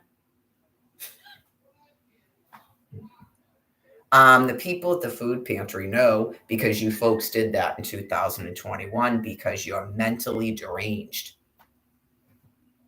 You literally began showing up at a fucking food pantry asking me if I needed a ride, and then you followed me about what 10 yards and then asked me again, the same fucking dude, if I needed a ride. You freaked the shit out of the women volunteering at a food pantry because you're mentally deranged.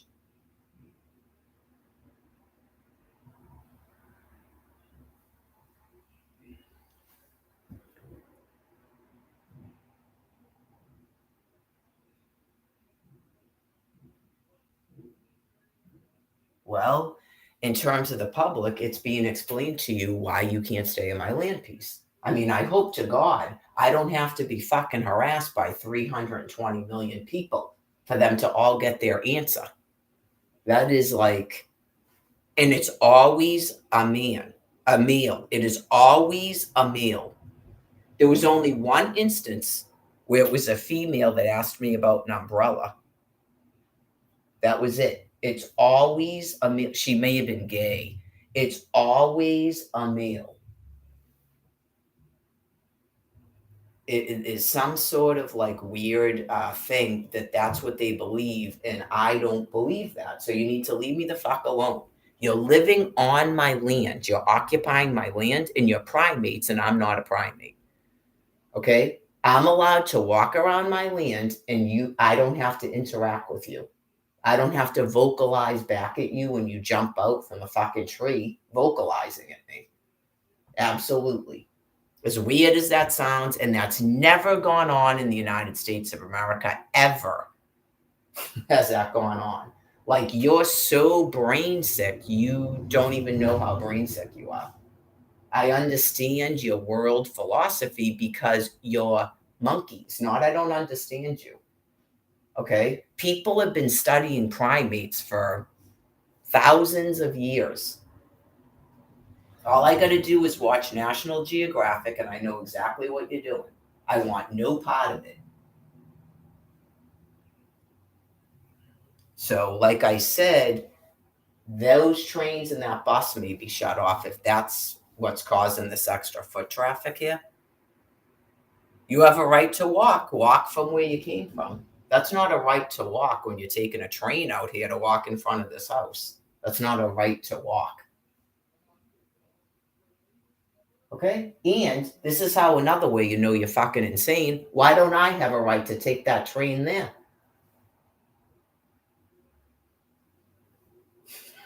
Why can't I take that bus and those two trains? Why am I being told I have to fucking walk everywhere? Just that question alone. Why am I being told that I have to fucking walk everywhere? Because I'm a different species, even though I disagree with you, but that's what your thought is, right? Because otherwise, what the fuck are you doing? I don't have to walk everywhere. I'm in a fucking phase out area. I don't have to walk everywhere.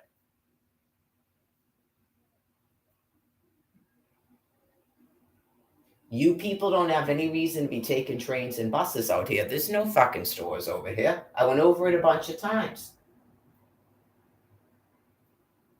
Yeah, you're supposed to be housed where you work, not you're housed out here and take a fucking train and a bus. You drive a fucking car, not a train and a bus.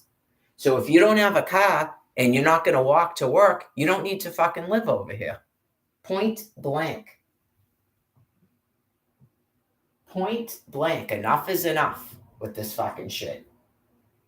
Because I don't think you're going back and forth to work. Nope. There's people that have been living on fucking Social Security for 30 years.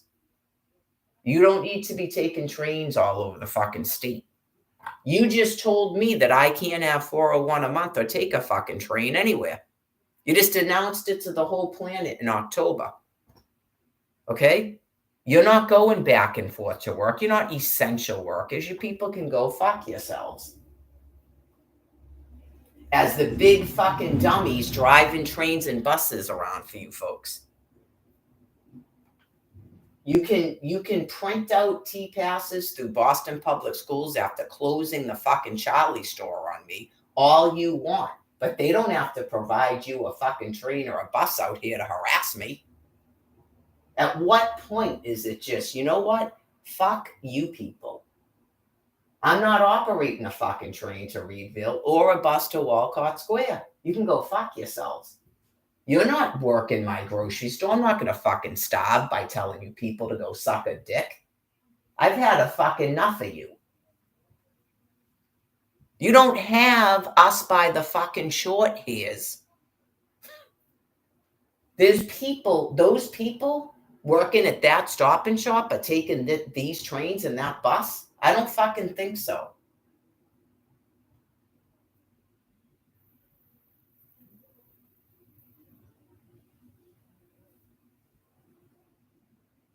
Just that fucking couple that come on the commuter rail. Where were you going? Ruggles? Okay. And then you don't have to pay. And they're all like, huh? What the fuck do you mean they don't have to fucking pay?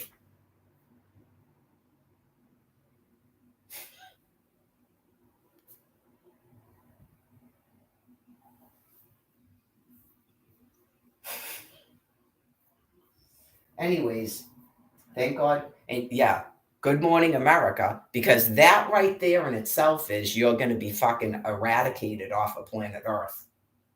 Because I'm sure you've been doing that for 13 fucking years. That's why. Oh, where are you going? Okay, you don't have to pay. Okay, enjoy your fucking lung cancer.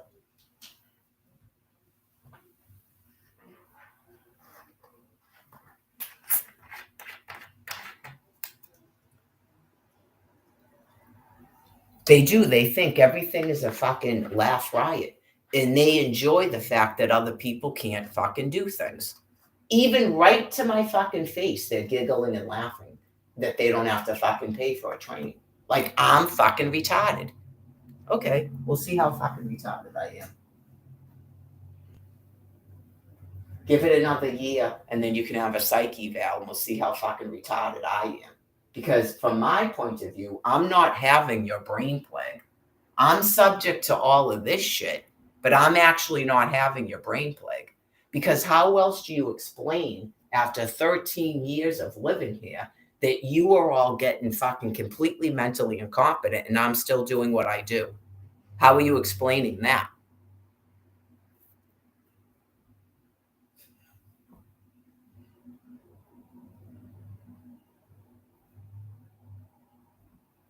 Just let the paranoia run fucking wild like that deranged chick.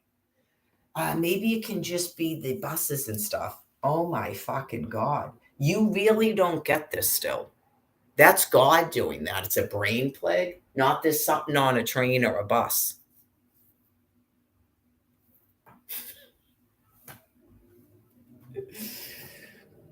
It looks like it's melting now. That because there's a puddle right there. There was like, I was sweating my ass off yesterday, and there's that big gust of wind came in here last night, and I had to close the windows, and then that puddle was frozen. You are being nuked. That is not global warming. No, Al Gore explained to you what global warming is. Okay, that's not global warming.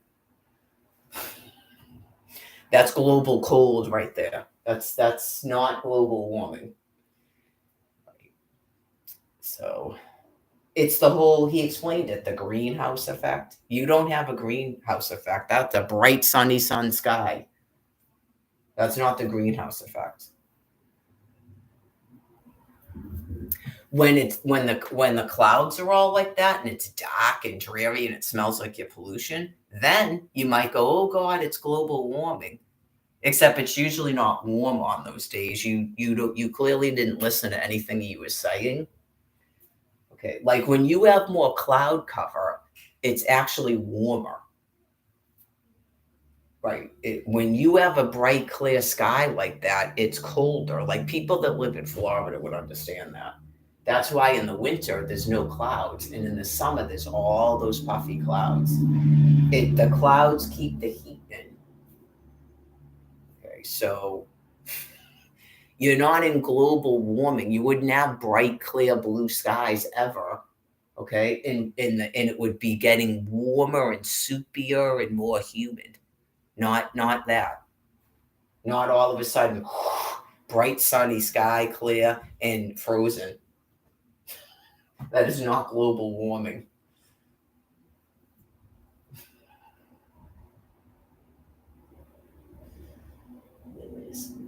I explained because God had me look it up, and apparently He was telling me before I looked it up. That's what He does. That's why you have science. Not I have to come forth with new science, and you keep going. They already knew that. They already knew that. Do I have a degree in nuclear science? I don't care if they already fucking knew that. How the fuck do I know it? Anyways, your reality is not mine, okay? Don't interfere with my fucking reality and Almighty God reassuring me of my eternity and my species that you keep trying to block me from giving information to. Because we reinforce each other, exactly. Just like you deranged animals reinforce nonsense. You reinforce a delusion. Because you don't have any of that going on. Most of the utterances I could explain to you is saying exactly what I say, but your brain matter won't hear it. So anyways, first it causes heat, and then it's ionizing radiation, like an X-ray, continuous X-ray, and then it retracts. It takes all the heat out. It's just the nature of what it does. It's probably trying to generate more energy, or that's the process of it stopping its reaction because it's stealing electrons or something from the atmosphere. Okay, so he explained it to me when I was walking down by Ocean State job lots in 2020 after the scabies and stuff, and the wind. Yeah, so it completely messes with your quote unquote weather, but it's debatable if I call that weather, but it does to our perceptions, it's weather. It affects that. So, well, I won't know. I wouldn't know unless we can free up the internet, and then people from around here would report if they had that thing, or if it's because I'm glycogen depleted because of my lifestyle, my diet. Like I said, that's right. God reminds me. It's probably from the X-rays. I willingly go out and subject myself to it because it would be pointless to not be doing that, at my point of view, at this point. Because every day you can see that the population can't fashion a way to stop keeping me a hostage. Right. So it's just every day becomes more apparent what's going to happen, that it will stop apparently when everything that they stockpiled is released all over the planet. Then it will stop. Okay, because it ensures a total and complete extinction of another species. So, yeah, I mean, clearly there's other parts of the planet. I'm here. So they may have already either died or they freed their hostages. But clearly they had to receive an amount of REMs first. Maybe it went that way in other parts of the planet that they've been doing this, right? Where God forces the population to, for some inexplicable reason, to just refuse to free a hostage, even though it's insane. He forces them to do it. And then it's radiation, and maybe the hostage dies. Okay. Or they finally concede and free the hostage, and then they move on to another area because that population of people received enough radiation that they can't survive.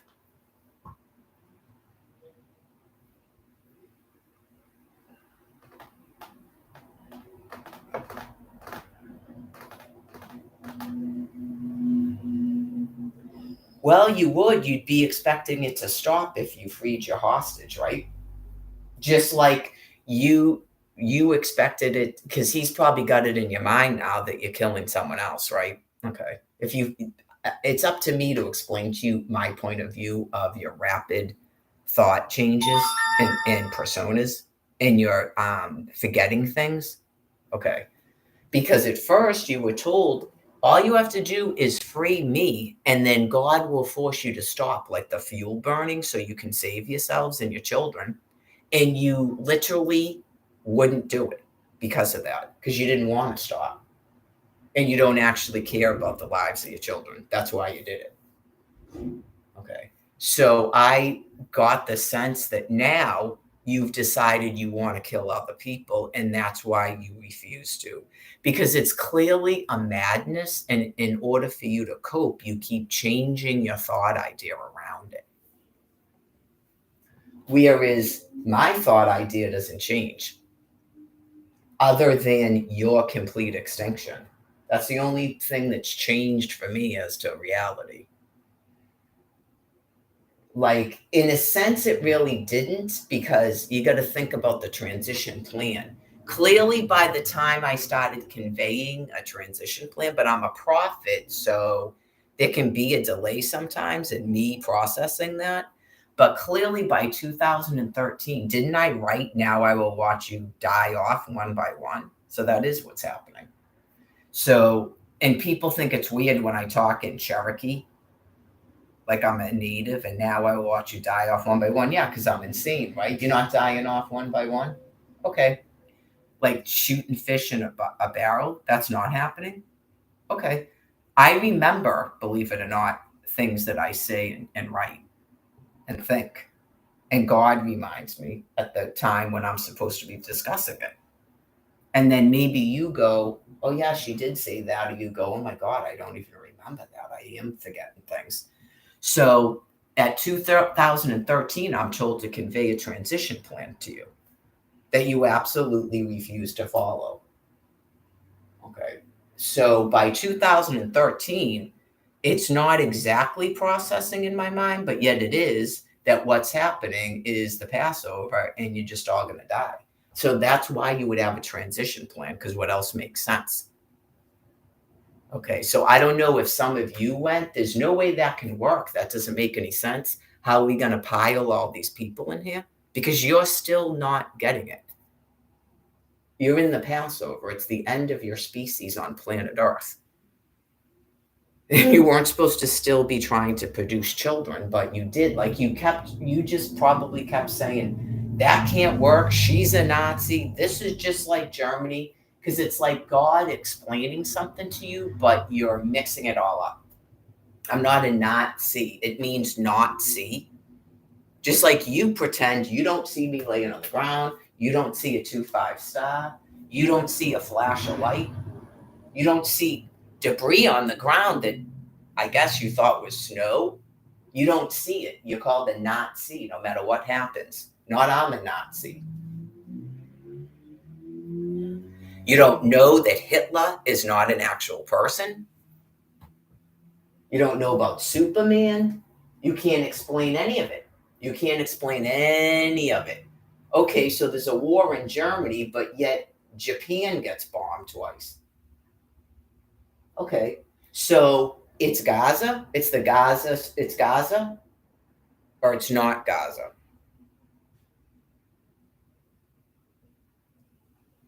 Again, there's a war in Germany, and that's where all the Nazis are, but yet 2 thermonuclear weapons are dropped on Japan. Still makes sense?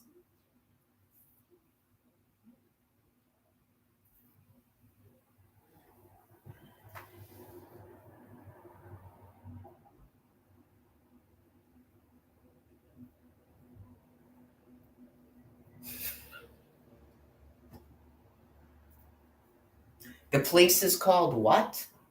The Nation of Israel? Okay. What is the Nation of Israel going to do to defend itself?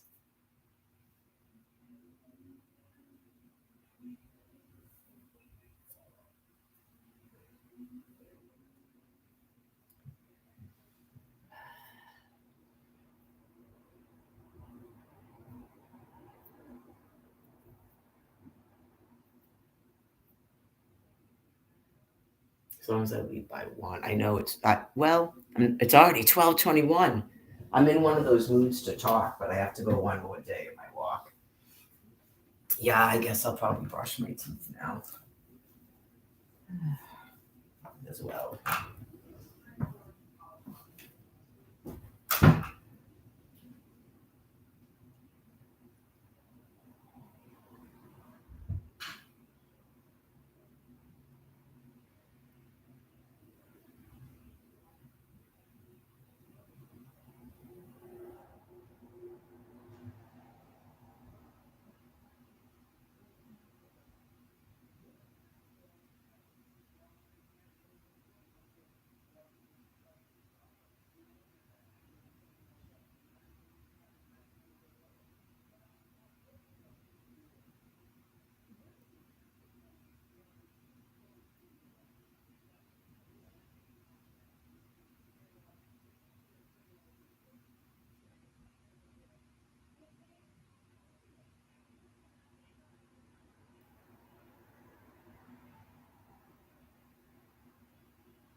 One of the things, that's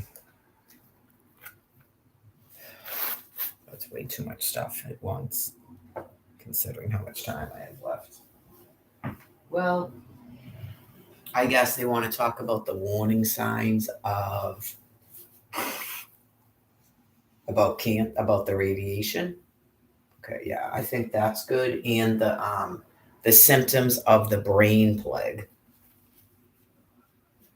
in terms of people, because I don't like doing things by force, and like I said, it's just informing people that there's not going to be like a workforce of people to bring things to your house.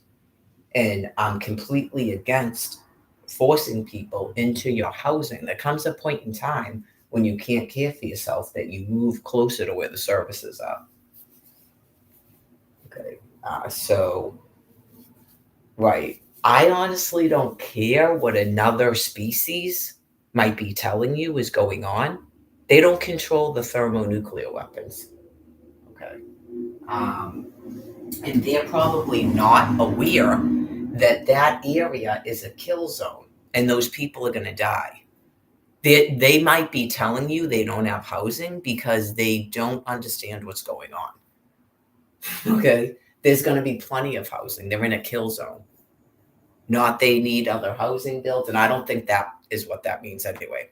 Not people need to be sent here because these people won't be able to care for themselves.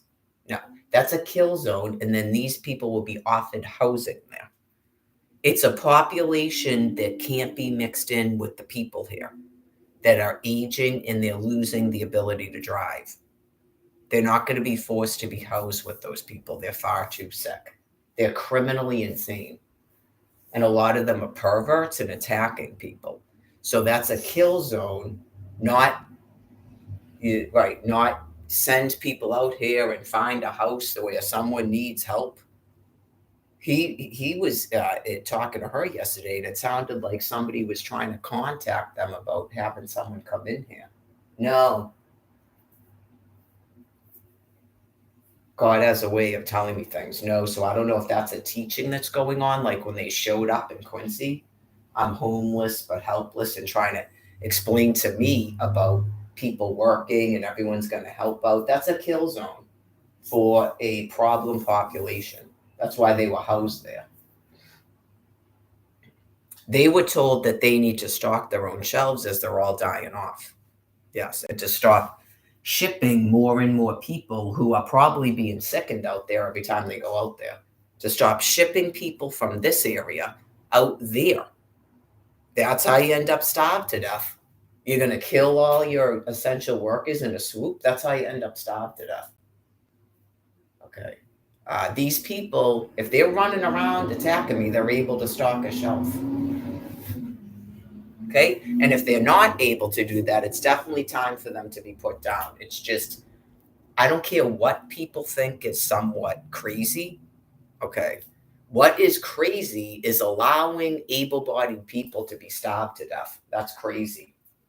Trying to kill able-bodied people, constantly destroying a walking program. Every time I have people walking, you're attacking us and trying to frighten us back into housing to sit on our ass like a literal monkey. That's crazy. That's crazy. Trying to send people here to just knock on people's door and go, can I live in the room and wipe your mother's ass? That's crazy. Right, because clearly in order to get those people to come here, they were told something else. That's why you have housing there and don't need trains, cutting people all over the place, kill zones all over the place. You're screwing up the works.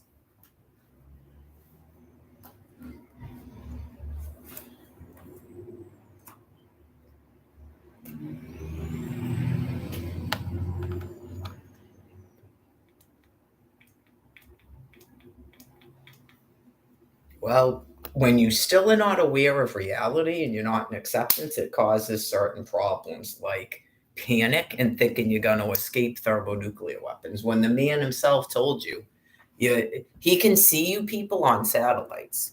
Okay, so he sees it going on all over the place. You can't avoid it. Avoid what's going on. You can't just move around and think you're leaving a kill zone for the day and like the geese. It's like when they used to go into the shelter when it was gonna rain. Like, did they go, oh, it's gonna be nuke, so I'm walking out to Dedham High Park for a day or two and coming back? You're just gonna get nuked in Dedham High Park, and then you're gonna get nuked there. Everywhere you go, they see you moving around. It's called the satellite. Obviously, there's a concern. That's why they're talking about shutting off the trains.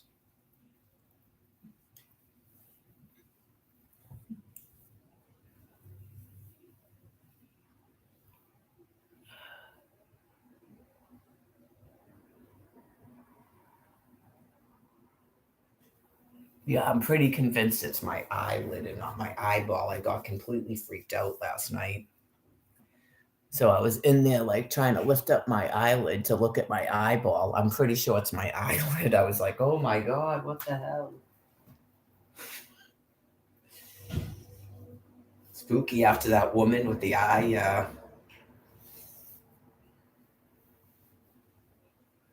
It's not really about passing on, it's about things that would be sort of grotesque if there's not a way to deal with it. Because it sounded like her eyeball was being pushed right out.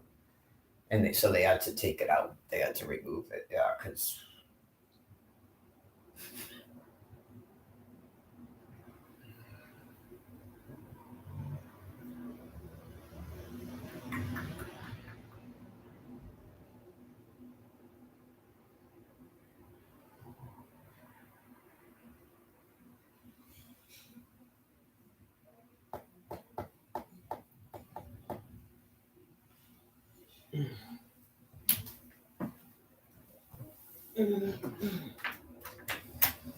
no, I definitely haven't reached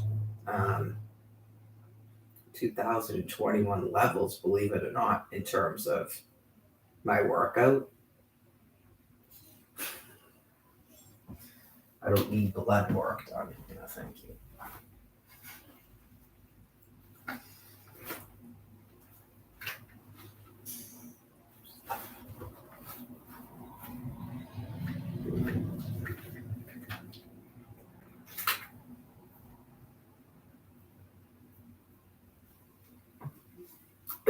My legs were sore then. Yeah. What was I doing then? Wasn't I doing that country grammar stuff too? That's what was doing it. I think, was I doing the step then? I probably was doing the step, country grammar, and I was walking in the snow. Yeah, it's pretty rare that I feel muscle soreness in my legs. Like, it's rare that I feel muscle soreness anyway. But yeah, that was like insane. What I thought was funny about it, and it doesn't mean that dudes understands an old woman, right?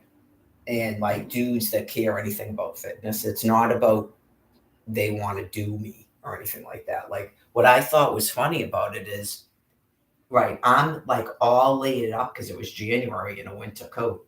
So then obviously you're in like a Johnny or whatever. And then it's time for you to get dressed to go. And I just so happen to have these leggings on that got stolen when I was kicked out of the house, by the way, after that. Those ones with the stripes. Those were pretty cool. Of course, those were fun. Some disgusting fucking fat pig probably put them on thinking she was gonna look like me. Because they literally think that. They think it's the fucking clothes. Or just anything that they can do to take fucking something away from me because they're just like snarly with their envy. So, anyways, I put this and just like, and that black shirt that was stolen too. I don't know if that was like spandex. Just, yeah, I guess I'm being released from here now after being stripped naked and fucking thrown a face mask on, which is paramount to have someone throwing their fucking dick in your mouth or in your vagina. And you can see what that thing looked like, by the way. That's pretty fucking disgusting. And yeah,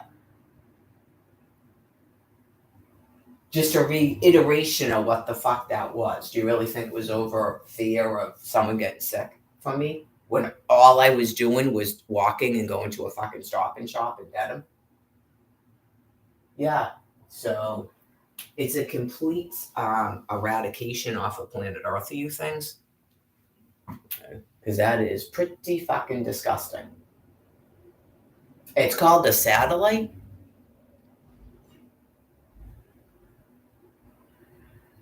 And witnesses, by the way. A satellite and witnesses. So what was she doing?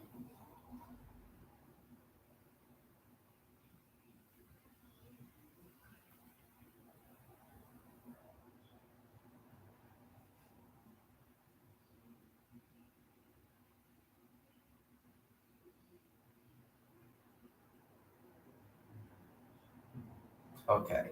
So you're fucking doomed. Okay. And that should make sense. I'm the pedestrian and you're primates with melting brains. Hello. And you're primates with melting brains. Okay. You're absolutely fucking doomed. There's no possible way you can shut your fuel off to save yourselves because you won't stop attacking the fucking pedestrian. And then you have meals that are actively trying to conjure up an excuse for raping me.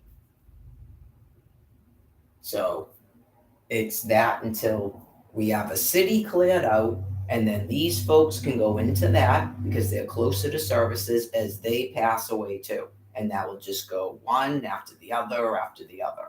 Not someone's gone mad, insane, and killing people. They're already dying.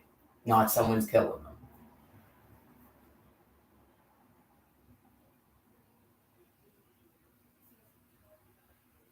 Right. When you keep trying to block off a pedestrian walking around who keeps making up a walking program for people, and each and every time you do it, where you're trying to dominate me and force me to fucking sit 24 hours a day, you have to be put down. You're profoundly mentally insane.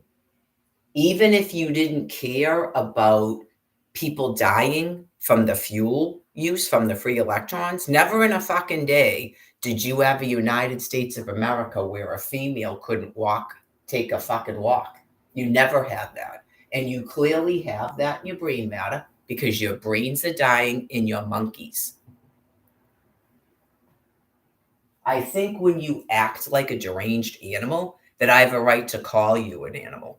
Yes. And when all of your behaviors are like a deranged, neutered male trying to force me to fucking sit, then I have a right to call you what you are, a fucking monkey. Yes. And to go back where the fuck you came from.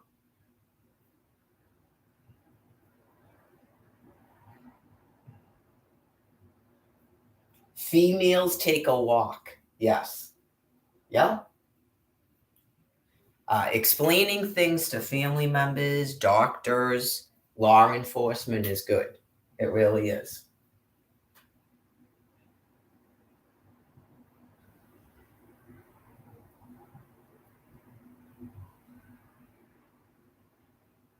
Maybe some people might say that it depends on exactly what happens. If you're literally thinking everyone should talk to you, or you 100% now believe that women aren't supposed to walk as the brain disease progresses. It doesn't matter. Like, say that you thought it was unsafe for me to walk. That's brain disease. Because what the brain is telling you is I don't walk because I'm a female and I'm supposed to sit 24 hours a day like a monkey in a jungle. And the remaining brain matter is trying to reason that insane thought. So it makes up excuses for an insane thought. It's part of your subconscious. And ask Freud. It's part of your subconscious, where apparently your brain matter will continuously make up an excuse for an insane thought, even as it's thinking it. Yes. Like, it definitely is that you think I'm not supposed to walk around. That's, I guess, maybe a person is suggesting that. whereas I suggest something else because I was there at the time. Simple, blocking me with trains, blocking me with trash barrels. That could be, they believe I'm supposed to sit 24 hours a day. When the voice is provocative and the language coming out is, don't rape her because she has another man's semen on her already, that's a rapist.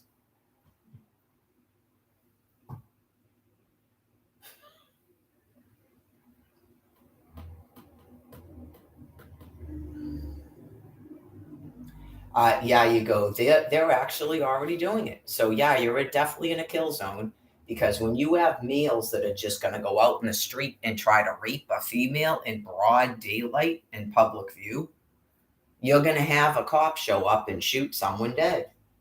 That's a life.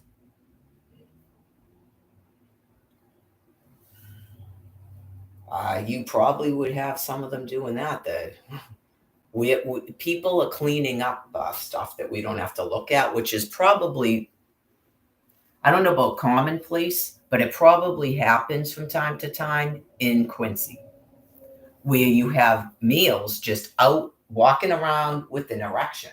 Because I witnessed it myself at the shelter, and the staff does nothing to do anything about these people. They don't even call the police when they see it going on.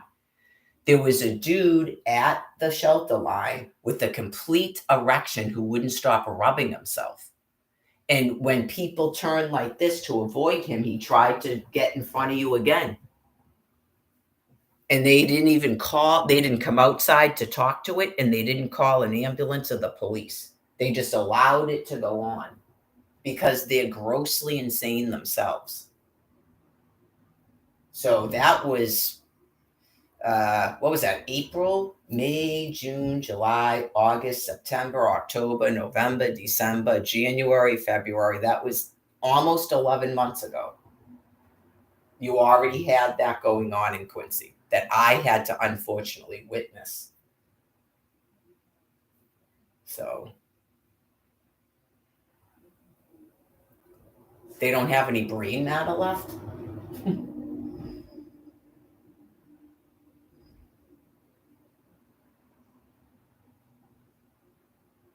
I know, it's pretty disgusting, isn't it? Yeah. That's what I thought at the time. Just, oh my God, this is like so disgusting. Are they going to come out and do their fucking job? Like everyone's like this. And he tried to get in front of us again. Is someone going to come and take care of that? Because I don't fucking work here and I have warrants.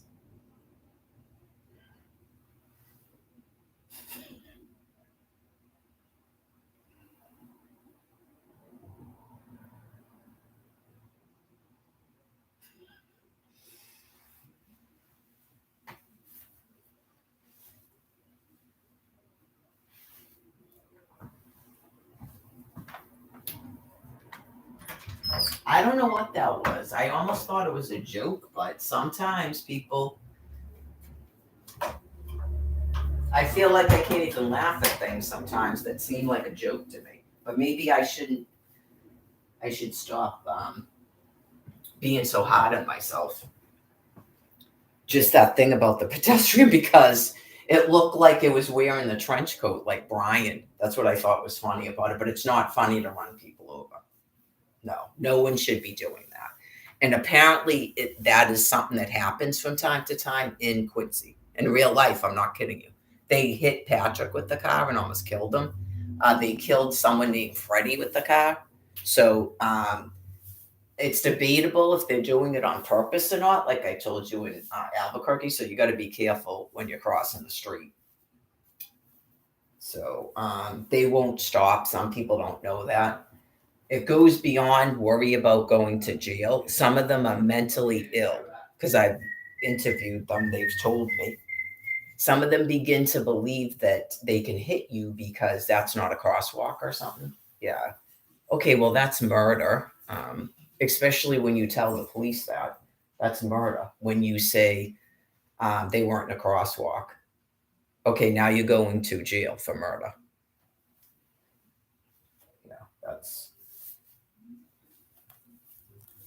They said that was a crosswalk with the lights flashing and the person still hit someone. So I don't find that funny.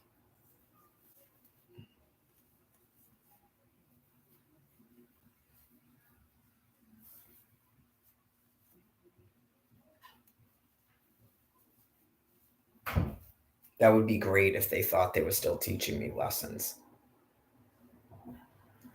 Some of them need something to do because I said something like that about that Brian Buchanan person. Where did I say it?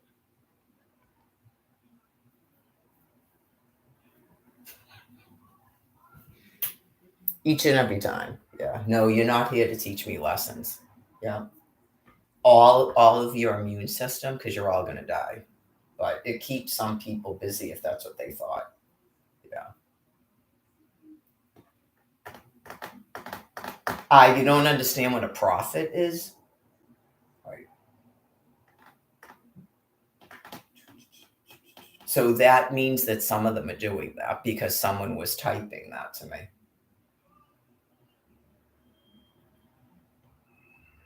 That's what the person said. They kill people like me every day. That's what they told me. So is that how they're doing it? By hitting people with their cars?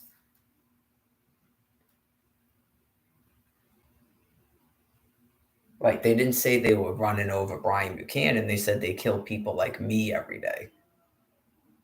Is that a pedestrian? Brian Buchanan's not a pedestrian. He never takes walks. He takes the train in and out of Quincy Center when he was out there. He doesn't walk anywhere.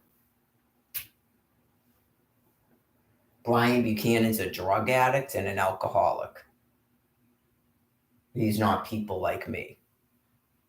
Okay, so no, I think the person was serious. That's called a confession. So when you believe you're in an internet prison that nobody else can see it, you say all sorts of fucked up shit. I clearly can't hit anyone with a car because I don't have a car.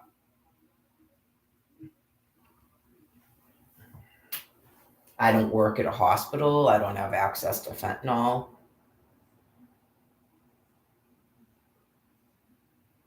But anyway, it was funny to me because just what was the verbiage too? Wasn't there like some verbiage because of the video from yesterday? That's why it's funny. Why was I attacked? Because they probably have people that try to run people over like that. Right. You just go when you are driving a car around and you ever even once go like you have an urge or a thought to run a person over that's walking, you need to immediately stop driving because it's not a passing thing. I think you'd actually do it. It's a progressive brain disease. Like for any reason, you're envious because of they look like me. You're tired of all these people walking around. You thought someone crossed the street in front of you on purpose. You need to stop driving. I had to hear all that stuff from Candy. And she still was driving every single day. She thought that some dude was walking slow on purpose when he was disabled. And she goes, yeah, I mean, I can see he's limping, but really he still needs to walk that slow because she has brain disease and she's potentially dangerous.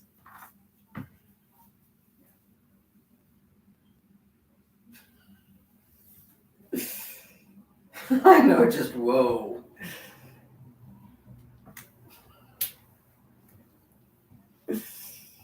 Oh yeah, I have that. I'm not gonna. This.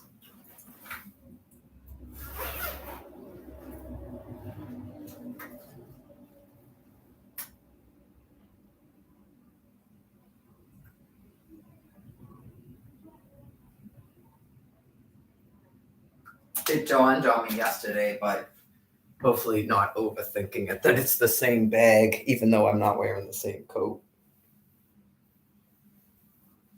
I don't think the guy lives around here, because you got to think of the number of times that I've walked around and I've never come into contact with that person.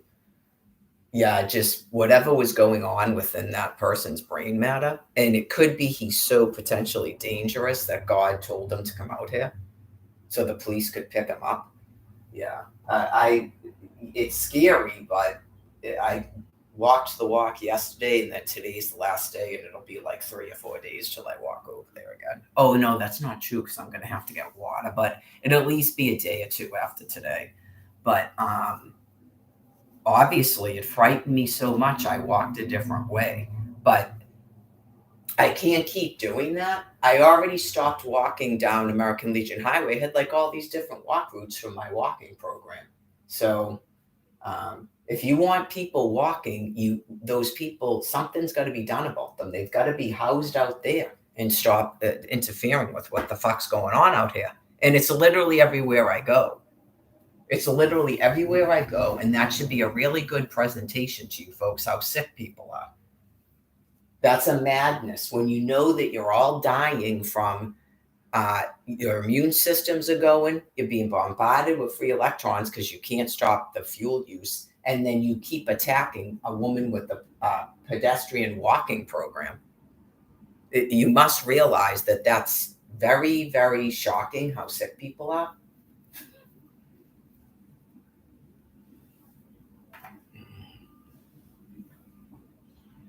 Yeah, I mean, how many times would I have to explain it?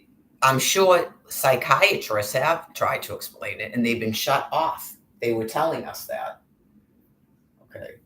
You have a brain disease, and you think that people don't walk because you're primates. You'll all die if people don't walk.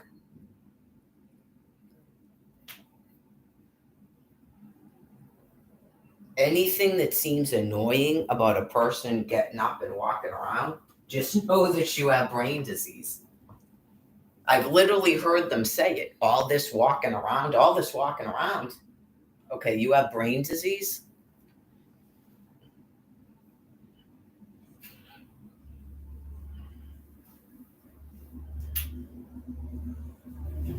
Stuff like it's not safe for me to walk around. Brain disease.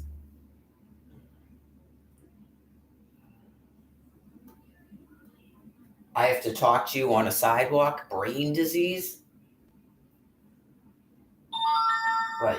Do you know me? Nope. I don't know you. Okay. Why do I have to talk to you on a sidewalk? Brain disease. People are so sick. I used to wonder if I was like forgetting people, but God explained it to me. They don't say your name. They don't even know you. Right. It's not you. They're just horrifyingly sick.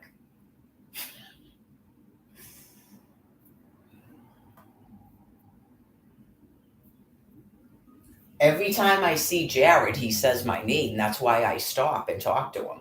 If he didn't say my name, because I don't look at people and I have bad eyesight, and I only see him every so often.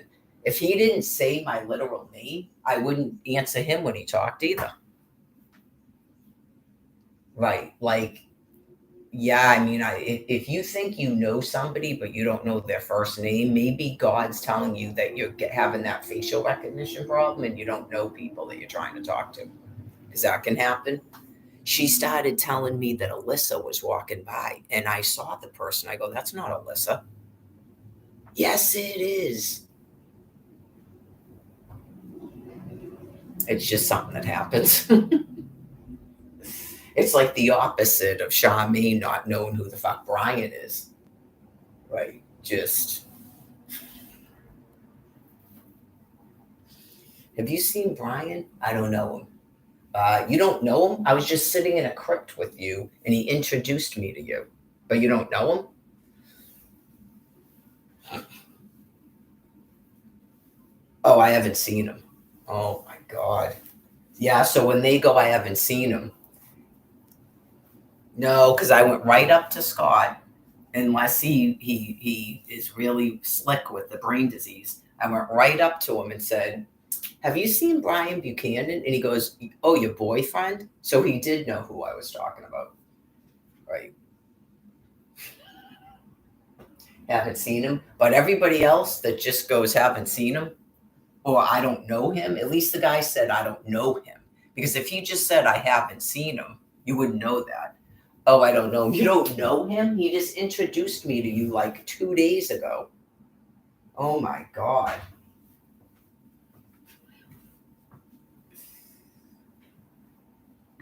Yeah, I mean, you meet a dude that's doing that type of business, don't you tell yourself at first that this guy's some sort of fucking scumbag and all his friends are scumbags? Yeah, that's a normal thought process where they have the thing where they pretend they don't fucking see him anywhere. Like you're a fucking retarded woman. That's what you think at first, right? Nope, they're all brain sick. They don't even know who the fuck I'm talking about from one day to the next. This came up like repeatedly before I go because it's just about one. And if I stay like this, I'll be wicked cold when I go outside.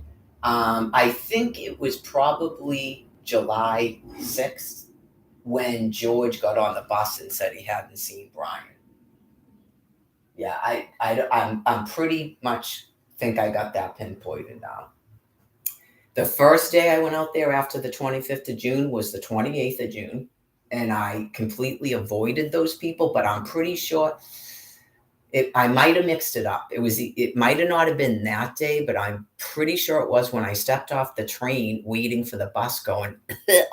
They were already pouring out something in the ear to put you folks down on June 28th.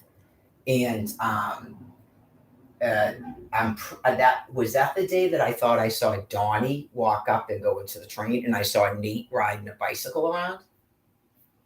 Okay. And then I tried to take a bus after I went to Aspire. I tried to take a bus down to the shelter. I thought that bus went from there to there, and it doesn't.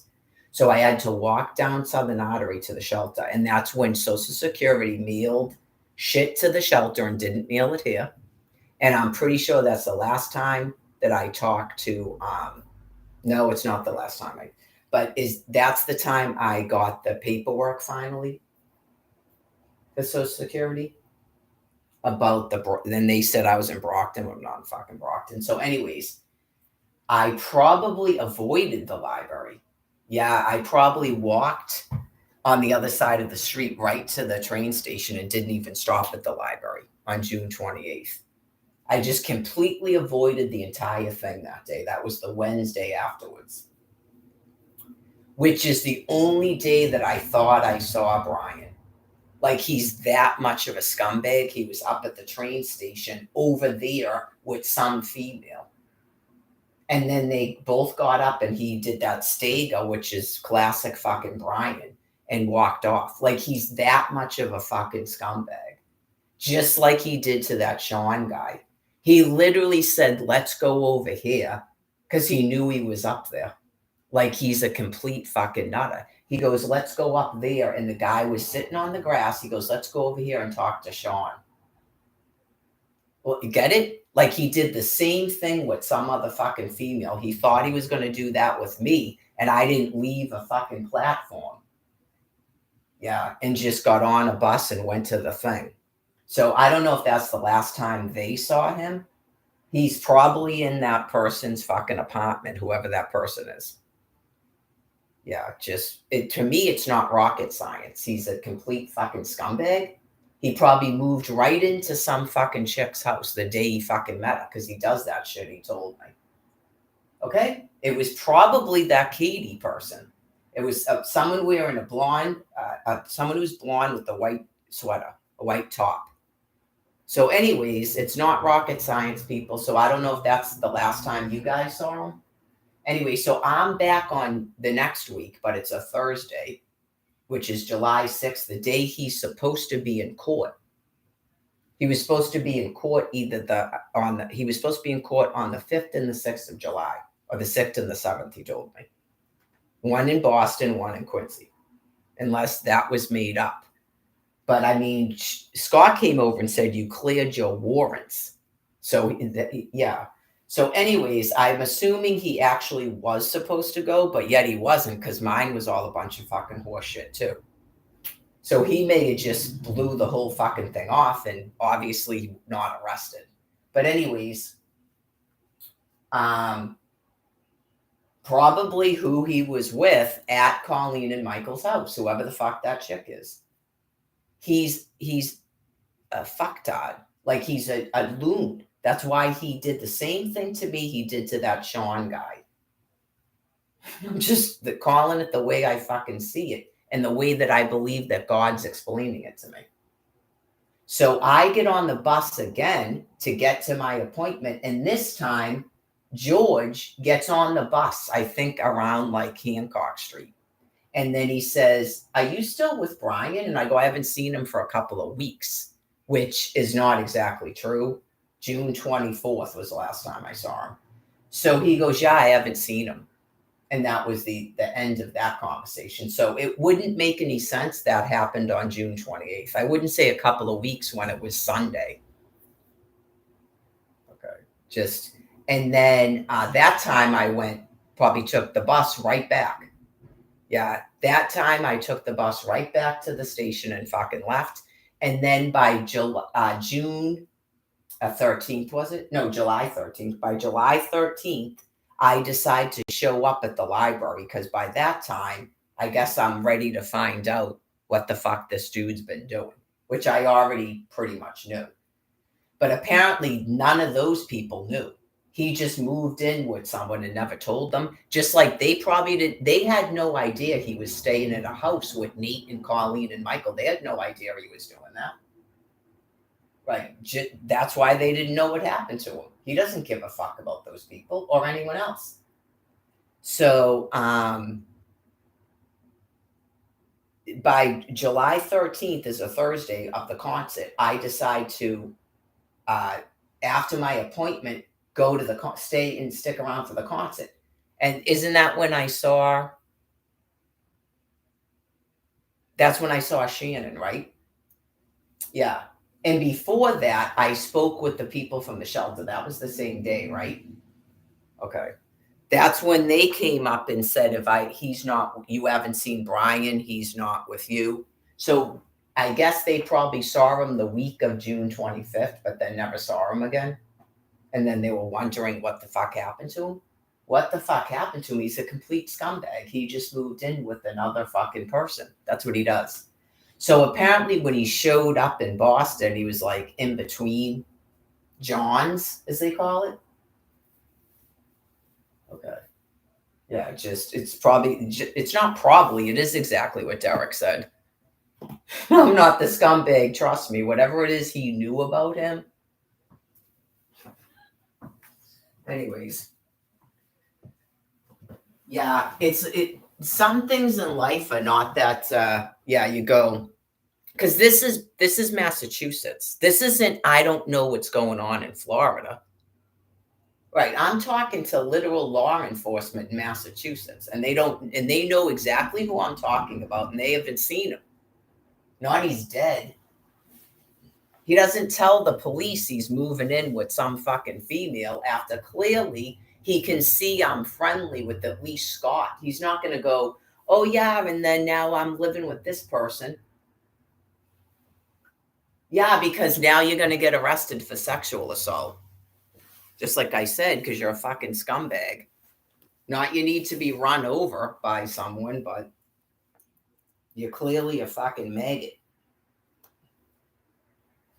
It's the World Wide Web, yo. Can you see me on YouTube? Okay, good. So that means that the fucking cops know that this guy committed sexual assault against me. Awesome. That would be a reason why a fucking dude and whoever the hell he's fucking don't appear in Quincy Center. I know it's really not rocket science, but some of these people have brain disease and they're new. Right? You go, it doesn't mean that I expect people to beat someone up for me, but you go, he was already making odds with Chris Alaveri, who's a fucking friend of mine. And he's putting my hand on his dick. He can't stay in Quincy. Not he's fucking dead. You just go, oh my God, people are weird.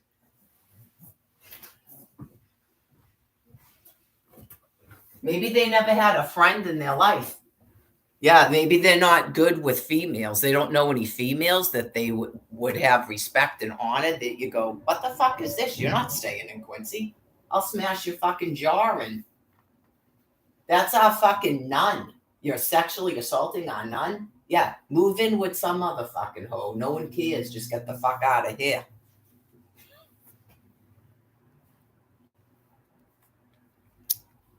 Hopefully that answers all of their questions, since you can see me on YouTube, as to your wonderment about what happened to poor fucking Brian.